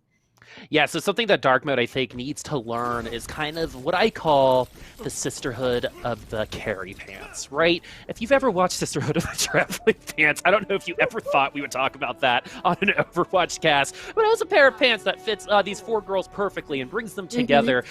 But let's change it to carry pants, because Seeker was wearing those carry pants for a little while, and then Lab and Soko, honestly, were helping out with those carry pants as well. And I think being able to spread the love and not putting so much weight in the backpack of Seeker has definitely opened them up to other kinds of opportunities when it comes to being able to surgically remove members of Saturn Rose away from the battlefield.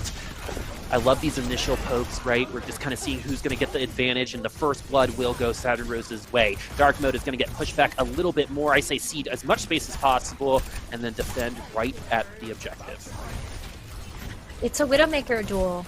And the last time we saw Widowmaker duel on Junkertown, Saturn Rose was the one that was getting the picks and taking the space. I feel like they're going to have a repeat success here just based on the natural prior history that we've had for these two teams. And like that, TPM once again finding the head of Lab. Oh my goodness, how is Dark Mode going to recover from that? Well, they're going to need Lab to do the same thing, right, on the way back. I think that's the only answer that they have. They've already given up this point super quickly. 5 minutes and 20 seconds. You don't really see that 5 after that first point on Havana very often, but I think Dark Mode's going to be able to take at least a couple of minutes. All I feel is we get a nice close-up of some toes from Father John. For some reason, of everything that I saw there, all I saw was feet. But Father John also looking for that Dragon Blade. 90%. Look at how much further along he is than Seeker. And then it's going to be about combining this with those sights so that Genji knows exactly who he wants to hunt and kill and search and destroy for Father John when he decides. Everyone a little bit too together. Type also using the amplification matrix to start things off, holding on to the blade. Remember, Father John likes being valuable with the blade, but sometimes does hold on to it a little bit too long, and Dark Mode do stabilize here. That fight was pretty long. I think that took about a minute off the clock. Yeah, but like, why would you use the blade when you're already winning the all-out brawl, right? You had the amplification matrix come online for Dark Mode, and you were able to win off the back of that, so why invest more when you don't have to? I think that's something that Dark Mode does like a really good job of as well now with the kind of the pace of the game that they're setting, is they're also holding on to ultimates where before we were seeing them make some mistakes with over-investing. The tempo is definitely much slower than it has been so far in this final. Even though we see a bunch of kills happening, these kills on both sides have been kind of snowball-y type of situations. One kill and the rest fall, trading back and forth, but this time Dark Mode keeps the ball in their court. Dark Mode also understands target priority. So once, you know, we were kind of talking about how there was a little bit of trouble with that when we were watching Voyage versus Abyss, right? You see a person fall and then who's supposed to go next? But I feel like Dark Mode just doesn't really have the same kind of struggle with that. So in these team fights, they have been so domino effect like, because Dark Mode really understands the order of effect that needs to happen. Those order of operations. It's like, it's that practice, right? You have to do it inherently. Yeah, you have to do it inherently too, because if you're thinking about the order, you're going to be doing it much slower, and the ones who do it faster than you are going to beat you in the end, and that's really what separates, I think, in my opinion, Tier 3 and Tier 2, where in Tier 3, you're going to be able to see mistakes and take advantage of them, but in Tier 2, you're going to have to create opportunities for yourself, and so far, I think both teams can create some opportunities. Father John trying to do one up himself, and Saturn Rose does make an opportunity for a victory here. Dark Mode does stall them out a little while longer than I think they wanted to, but finally with this blade, they have broken through. Will Dark Mode be able to defend once more? They should be able to get back and be able to defend, but they really only have the Gravitic Flux to do so and the Amplification Matrix. And those aren't really two ultimates that you get a chance to see go together too often. I expect the Amplification Matrix to come out first, but it might be dueling amps coming through for both Dark Mode and Saturn Rose. Yep, the window shopping when both windows come out at the exact same time. We actually might do a little bit of window shopping here. Seeker slicing and dicing into the back line. You're seeing him trying to get into the tanks, into the back as well, but somehow he's still alive. He was 3v1ing them for a time. Is finally going to get taken down, but man, the time to kill on that Genji was a little bit too long, and nice on that ult charge there, Seeker. Yeah, I mean, that's a definite win condition there that you really want to see Dark Mode kind of hold on to, and we've seen them now kind of fall onto the Gravitic Flux Dragon Blade combination, so Seeker has to get that blade online if they want to be able to use this Flux and get the same value that they've been getting for these other team fights. Swagged by Mom has that Amplification Matrix. Type just used his on the last round of the fighting, and Fortress, this is notoriously one of the hardest parts for Havana. You know, I remember when this map came out, it was like how far along in Fortress you could get. People just weren't finishing this map. We're getting that a little bit more often. We're getting some skirmishes as well, but Darkmouth should be able to clean this up, and that they do. Yeah, and look at the hold that they're able to take here. This is notoriously difficult for the attacking team to actually get out of. And they're going to spawn camp them, and this is the Dark Mode that I kind of expected coming in here, but when you spawn camp and then die immediately, that's not best case scenario if you're Dark Mode. Seeker still has that Dragon Blade, but you know, there's no reason to stay up close like that. Go back to the payload, give them a little bit of space, Blade in return, but instead they're going to let Saturn Rose just work them over. Yeah, but they expended a lot, right? So Dark Mode, they kind of got the better of that end of that fight. They kind of like, when you take that close hold there, you kind of expect at some point you're gonna fall. It's not the, you know, it's a great hold to have because it's very difficult for the attacking team to actually get out, but you kind of expect at some point that the attacking team is going to be able to make their way forward. Dark Mode working with a ton of more resources. This is a really good opportunity for them to stabilize. This is the hardest part of Havana to break through, and Saturn Rose showing us why. It's just everyone gets funneled into the similar choke. There's actually really good sight lines on the high ground. Seeker using the blade, pushing almost single-handedly Saturn Rose back. You see how much space he was able to take back for Dark Mode, and then we're at 1 minute and 38 seconds remaining for them to finish out Havana. 1 minute 38, Saturn Rose maybe gets 2 chances here.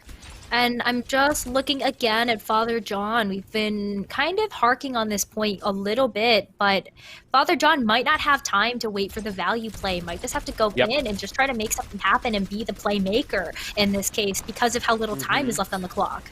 100% agree. I'm looking right at Father John's ult charge, and once that check mark goes online, I want to see that sword unsheathed. Dark Mode now have that supercharger, so let's wait just a little bit for that Dragon Blade. You don't want to go into that supercharger. Once the supercharger goes away, we maybe could Swift Strike up into the air and get that Dragon Blade going, but he's going to hold on to it a little while longer. He has all the information. He gets stunned out. Now that he knows the accretion is gone, he has the opening. The Immortality Field is gone too, and we finally do see the Dragon Blade come out. Gets 1, gets 2. Nice Swift Strike kill there as well. Orisa is going to actually help take him down. The damage had been done, but spawns are going to be really advantageous for Dark Mode. It's not over yet. No, it's not over yet at all, because while Father John was the playmaker here, Seeker has been the playmaker for a lot of these team fights. And with a blade online and the rally at their back, that might be enough for Dark Mode to come out of spawn and deal with this attacking push from Saturn Rose. This is the last opportunity for Saturn Rose to finish out Havana. Seeker's in the back line, slicing, he's dicing, and he's just gonna go home with a whole lot of nothing, friends, as Saturn Rose gets 2 kills of their own, giving them an opportunity to get to those 3-point supercharger, taking out all the accoutrements now for both teams, taken out of the equation. Father John falls, but Dark Mode giving themselves an opportunity to bring this right back. The Brick needs to get onto the payload, but it's not gonna last long. Inspire isn't that strong, even though Lab gets a kill. That's just a consolation prize as round 1 is complete with Saturn Rose completing Havana with no time to spare. You know what, Booposaurus? I think I figured out why Dark Mode seems to struggle on these Widowmaker-centric maps. What is it? Watch their shields. Watch right. how Matt Merck and Soko are using their shields in these fights, especially when the going got tough. Dark Mode really focuses on the front line and kind of lets TPM do whatever they please in the back. You have to use your experimental barrier to block some of those sight lines. But also, I feel like it leaves you very vulnerable. So watch the shields, watch their placement, watch how much space Dark Mode really gives to TPM in some of these cases. Definitely take a look at those shields, everybody. They're right in front of your face. They cover most of the screen. And when they seem to get weak, it's all about that decision making. Everyone has to be able to go at the, pull of a trigger at the pin of a needle, right? That Dark Mode and Saturn Rose both need to do this a little bit, understanding when is go mode. I think they're having a little bit of a hard time really figuring out how to finish off some points, how to win, really quickly. We see moments of this, Necra, but it's not something that we're seeing consistently. Dark Mode does it a little bit more often, but I definitely want to see cleaner fights overall, and I think slowing the tempo down might be the way we do this, even more than we already had. No, absolutely. Dark Mode needs to take it slow and patient, and they need to really watch where these shields are coming from. Look, I just think that they're focusing a lot on the front end of the stick, where they're not really getting a chance to look at where these Widowmaker shots are coming from, or even some of the flanks are coming from. Maverick has been kind of going off on their own, and when we talk about the role that the Sigma has, it's not necessarily staying with the team anymore. Oh my goodness, Seeker, leave that Sigma alone. He actually does get pushed back, but that's one of those experimental barriers that might leave another sightline open for someone else because he had to use it selfishly and not for that teammate. So that's one of the things, Necro, that I think you were pointing out is when that Sigma gets a little selfish with that barrier, it leaves someone open, just like Father John gets taken down by Swag, by Mom. Dark Mode now losing their Brig as well, so we'll support for a support. But I think I like having both of my friends supporting me on a Saturn Rose, but it looks like Dark Mode is not going to let them take this fight. No comeback opportunity for them, and Dark Mode should continue strolling along. The shields have been so much better for Dark Mode, and I think that's one of the reasons why TPM has had some trouble with actually finding the value from getting headshots, for getting those cleanup kills. And now, if you're Saturn Rose, you had one defensive hold on this first point. You're able to set up on second, but Dark Mode, they're coming in hot with some of these ultimates and some of these. So yeah, they're coming in hot. They're ready for these fights. They've got the hot hand right now. They've got the ultimate economy to back it up. They're going to walk the walk as well as talk the talk at this point. Unless they throw all of these ultimates by the wayside. An ultimate is only valuable if you find the value with it. If you just throw it away, is anyone really around to hear it? As Seeker now takes down TPM. I like TPM not on the Widowmaker most of the time. I don't think that kind of duos with Father John's Genji as well as even the Tracer or the McCree as he switches over to it right now. But Dark Mode is going to finish off this fight anyway off of that initial pick. The slower pace has been working out so well for Dark Mode. And I said before that there's going to be some problems with Dark Mode running into the composition that Saturn Rose is running, but I really like that TPM's decision is to switch off of the Widowmaker. I think that the Widowmaker isn't providing the same value anymore because of how Dark Mode is actually responding to it. Now, in this instance, better than they were on Junkertown, and I think this McCree is going to be able to provide a lot more value. TPM already showing a little bit more value. Father John, ooh, nice accretion there to keep Father John at bay. I mean, I think that's honestly a pretty hard skill shot to hit. You got to have that prediction. I mean, that guy's got to be pretty good at skeet shooting if he's something that he does, or cornhole, or anything involving that type of accuracy. He does it again! I get stunned out as Father John gets hit with another rock. Soko has been so on point, and remember we were talking about like down to the carry pants? I feel like sometimes Soko is wearing those carry pants with those flanks that they take on the Sigma and also with the accretions. Those accretions matter so much when you look at how effective they are at shutting down Genji, and Genji being such a rampant part of the meta, you need to have that unlock. The world could always have more pants, Necra. As Saturn Rose get the advantage in that initial pick. And just like with these hit scans online, you're going to see these picks happen one after another. And really until we get to that 5v4, until we see an automatic reset or an obvious reset, the fight will still be going on. And it looks like they're going to be jostling for position for a little while longer, waiting for Father John to get to that Dragon Blade. They're going to meet each other up on Catwalk. This is where you'll usually see the Sigmas use Grab Flux. Oh, there we go. We're going to see Grab Flux go through. Maverick's going to get theirs down first and help Saturn Rose finally dismember Dark Mode again. 2 minutes and 22 seconds. Distillery being a little bit of a hard take for Dark Mode. Yeah, but Lab just switched over to the Ashe. So, I'm expecting, especially when you take a look at Ashe versus McCree, that Dark Mode is going to find more value with their DPS choice than what Saturn Rose is with this McCree. Now, you gotta look at the Dynamites. It's the Dynamites that matter. Lab has been able to hit some fat ones over these shields. Getting 15 to 20% just from that TNT, TPM whiffing on that High Noon. They're using that experimental barrier, and you're seeing them meter that out with that kinetic grasp. That's a really good opportunity for the experimental barrier to get a little bit more beef along with it. Speaking of cutting some beef, we got a Dragon Blade from a Father John, pushing back Dark Mode once more, a minute and a half, but this is going to be their best opportunity to take back the payload. I just think that jockeying for the high ground position isn't the play. Look at how far you have to travel in order to actually reach the position that Saturn Rose has taken. So I love this approach that Dark Mode is taking. Just go down main, just mitigate the damage by using your experimental barrier and these shields, and just force them to come to you. Just opening things off with Seeker and that Dragon Blade, using the Immortality Field to keep him alive, but not for long, as he falls immediately, and Dark Mode potentially throwing an advantage away again against Saturn Rose. Maybe they're going to be able to bring this back. It's definitely not over just yet, but with Bob coming through, Dark Mode might be able to compensate for the lack of numbers on the point. Avenue could also decide to use Rally, but it looks like they're going to go ahead and cede that space for now, wait until about the 15-second mark, and push one more time. Well, now there's a Bob online. TPM whiffed the last High Noon, but we've also seen some really big High Noons, particularly at this point.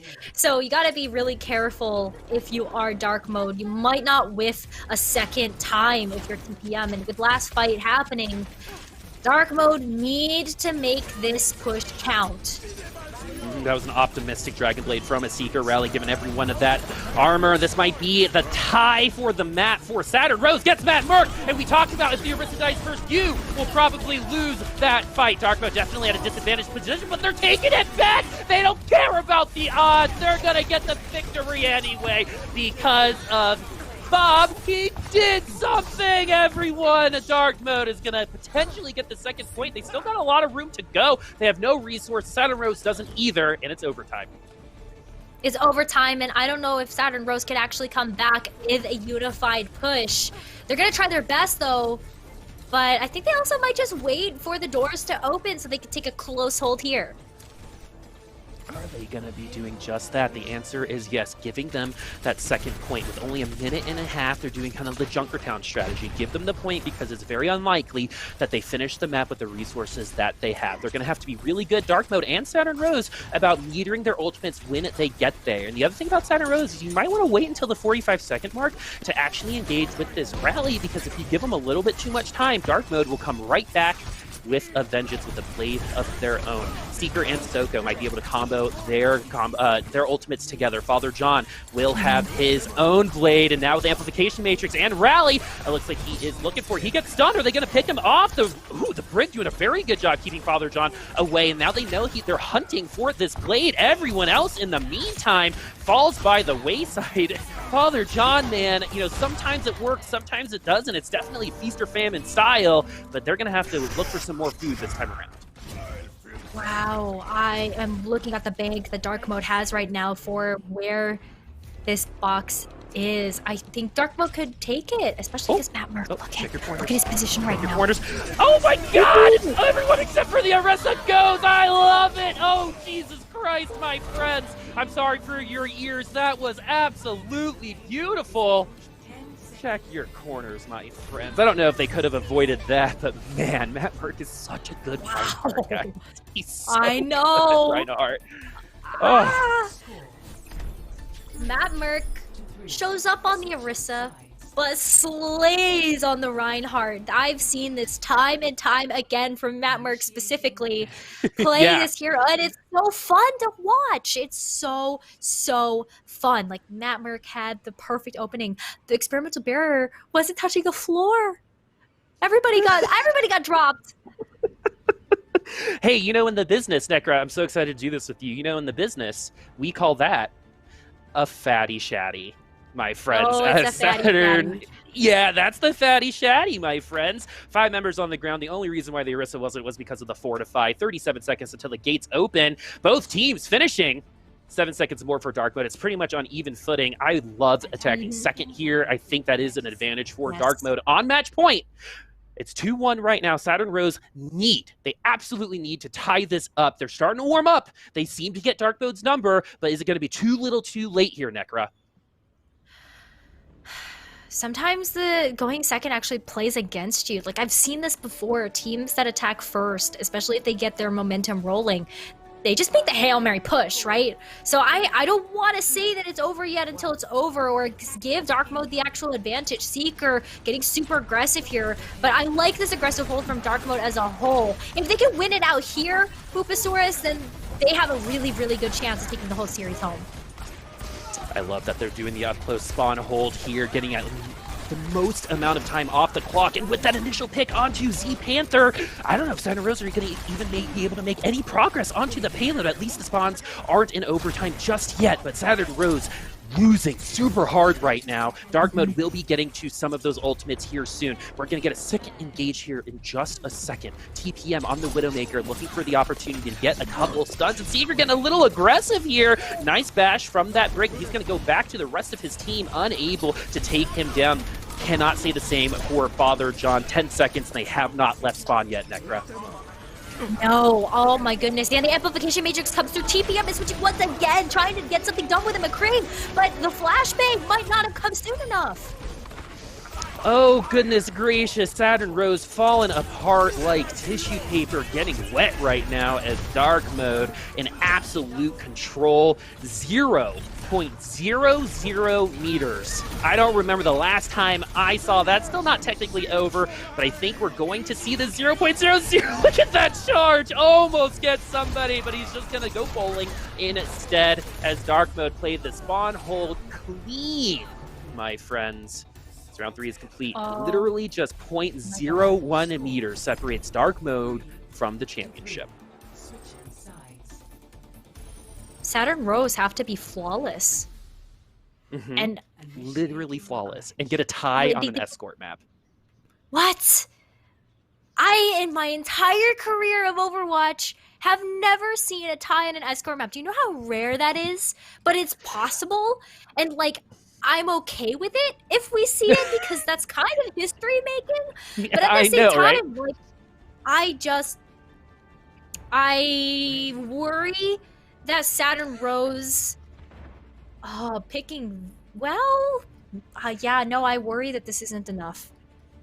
Well, the problem with Saturn Rose is they have not shown any type of kind of wanting or inkling to do the spawn hold. I think what Dark Mode did was just say, play my game. All right, if you want to win, you're going to have to beat us at what we're good at, which is that unbridled aggression. And I know we were talking about, I wish Dark Mode did that on their last push. It's a little bit riskier, but I don't know, man. They played it so well, and the way that Dark Mode likes to meter out their ultimates, the way that they like to play these games, it seems to fit really well. And the unfortunate thing for Saturn Rose, too, is they're not going to trick Dark Mode. They know they have to come up here. There is no shenanigans as Seeker uses the Tracer to get a cheeky 0.01 meters, unable to do it the easy way. They're going to have to do it the hard way instead. They're going to be splitting the tension. The Genji taking care of the right side, and the Orisa taking care of the left. And with the Immortality field going down, this is not looking good for Saturn Rose right now. Saturn Rose are going to need to find some picks. Stevic is going to need to find some charge kills, and Seeker gets the kill onto Z Panther. TPM is next, and Dark Mode will be our North Street. Open Nerd Street Open champions, my friends. I got it there. In the end, Dark Mode will be our winners. Presented by the United States Marine Corps. Necra, 0.01 meters, doesn't last very long, and we have a champion. Dark Mode Esports take down Saturn Rose 3-1. I said 2-1, didn't I? Oh, you did. You did. You totally did. Yep. 2-1. You totally did. I'm a pro. Yeah, you are the professional, my friend Necra. But it was an absolute pleasure casting these games for you guys at home and with you, Necra. Dark Mode, you see it here, folks. They are the champion. I believe we're going to get an interview from them a little while, a little close in the future. But Necra, before we get someone on the line, let's kind of finalize what we saw today. What was the most impressive thing that you saw from Dark Mode? If you were to give kind of like a superlative, what would it be? Gosh, there's so many different things that I could say, but I feel like honestly, because we've talked about the Genji so much that we kind of know what to expect at this point, I gotta say Soko. Like, honestly, seeing a Sigma get a chance to just like pop off like that on flanks with the gravitic fluxes, we saw a couple solo fluxes come in here. Soko honestly just really, really impressed me. Sigma is such a hard hero to play in this meta because you have to have your experimental barrier for the angles, especially playing against a team with Saturn Rose that has TPM on that Widowmaker a lot of the time. You have to find a way to adjust and adapt, and I feel like Soko did that the best on the team in order to really take the victory home for Dark Mode.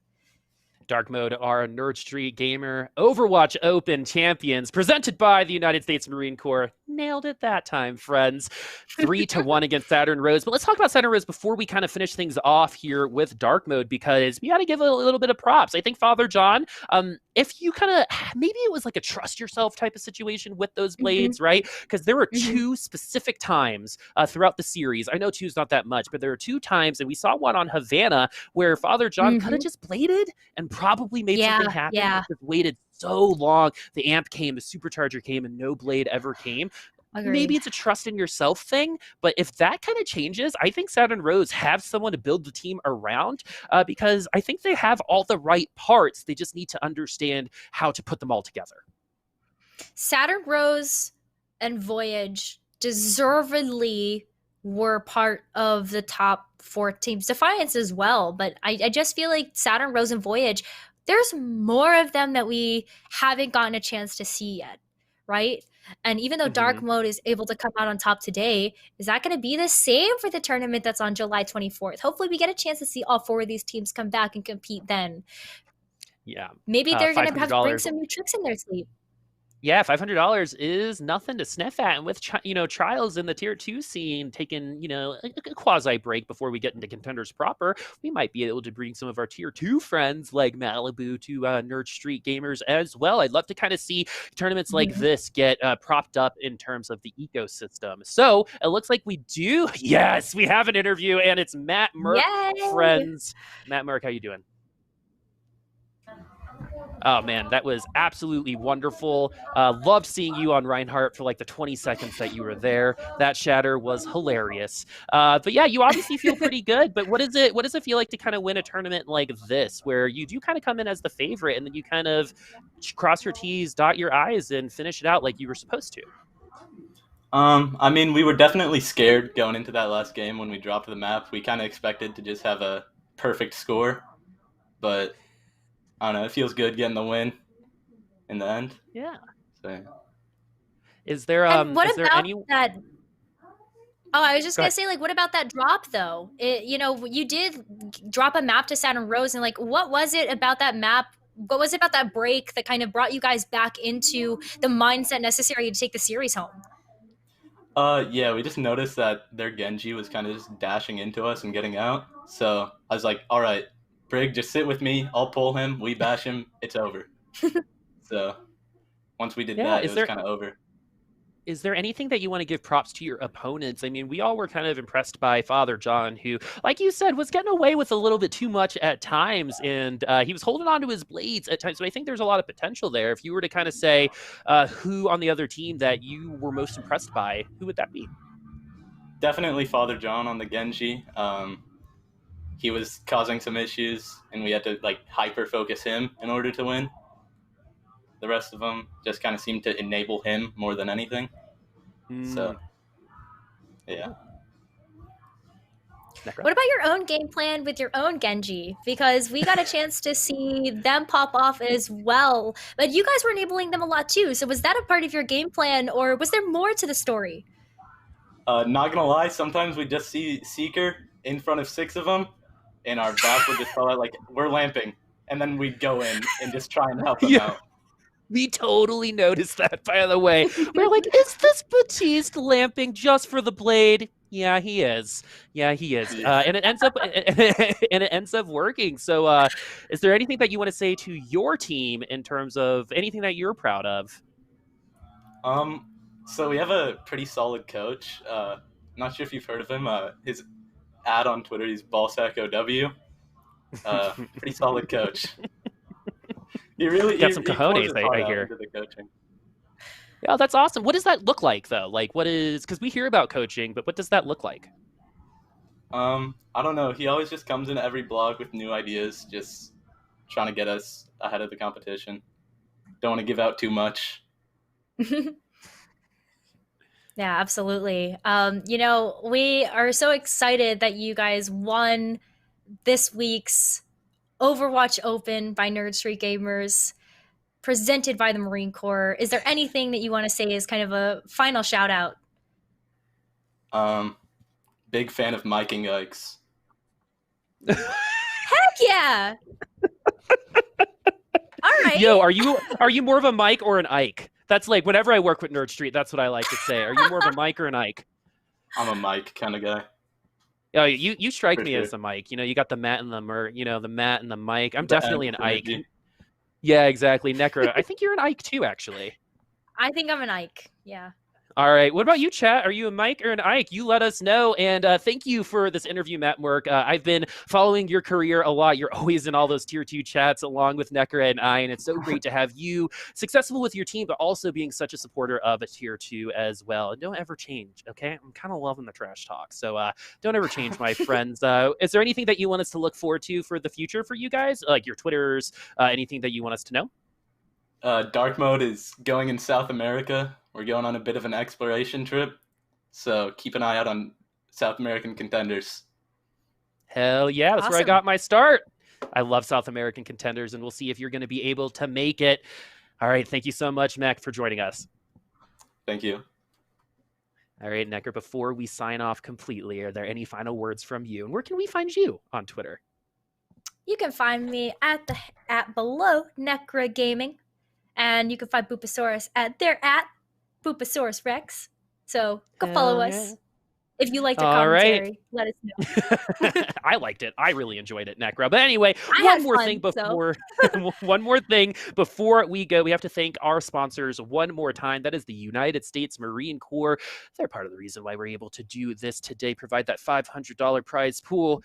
This event was presented by the U.S. Marines. Every day, the men and women of the United States Marines demonstrate their commitment to defend the American way of life. Since 1775, wherever the mission takes them, they always remember the land that the Marines call home. As Marines, they take a stand for our nation, for all of us, the few, the proud, the Marines. Visit Marines.com to learn more about becoming a United States Marine. Fine print. Anyway, guys, that was absolutely a blast to cast. We got to see some crazy things. We got Genji Blade upon Genji Blade, but also we got to see a guy named Soko really, really kill it on that Sigma. I have been Boop here with Necra for Nerd Street, for the United States Marine Corps, and all of our wonderful sponsors. We'll see you on the 24th.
Bye.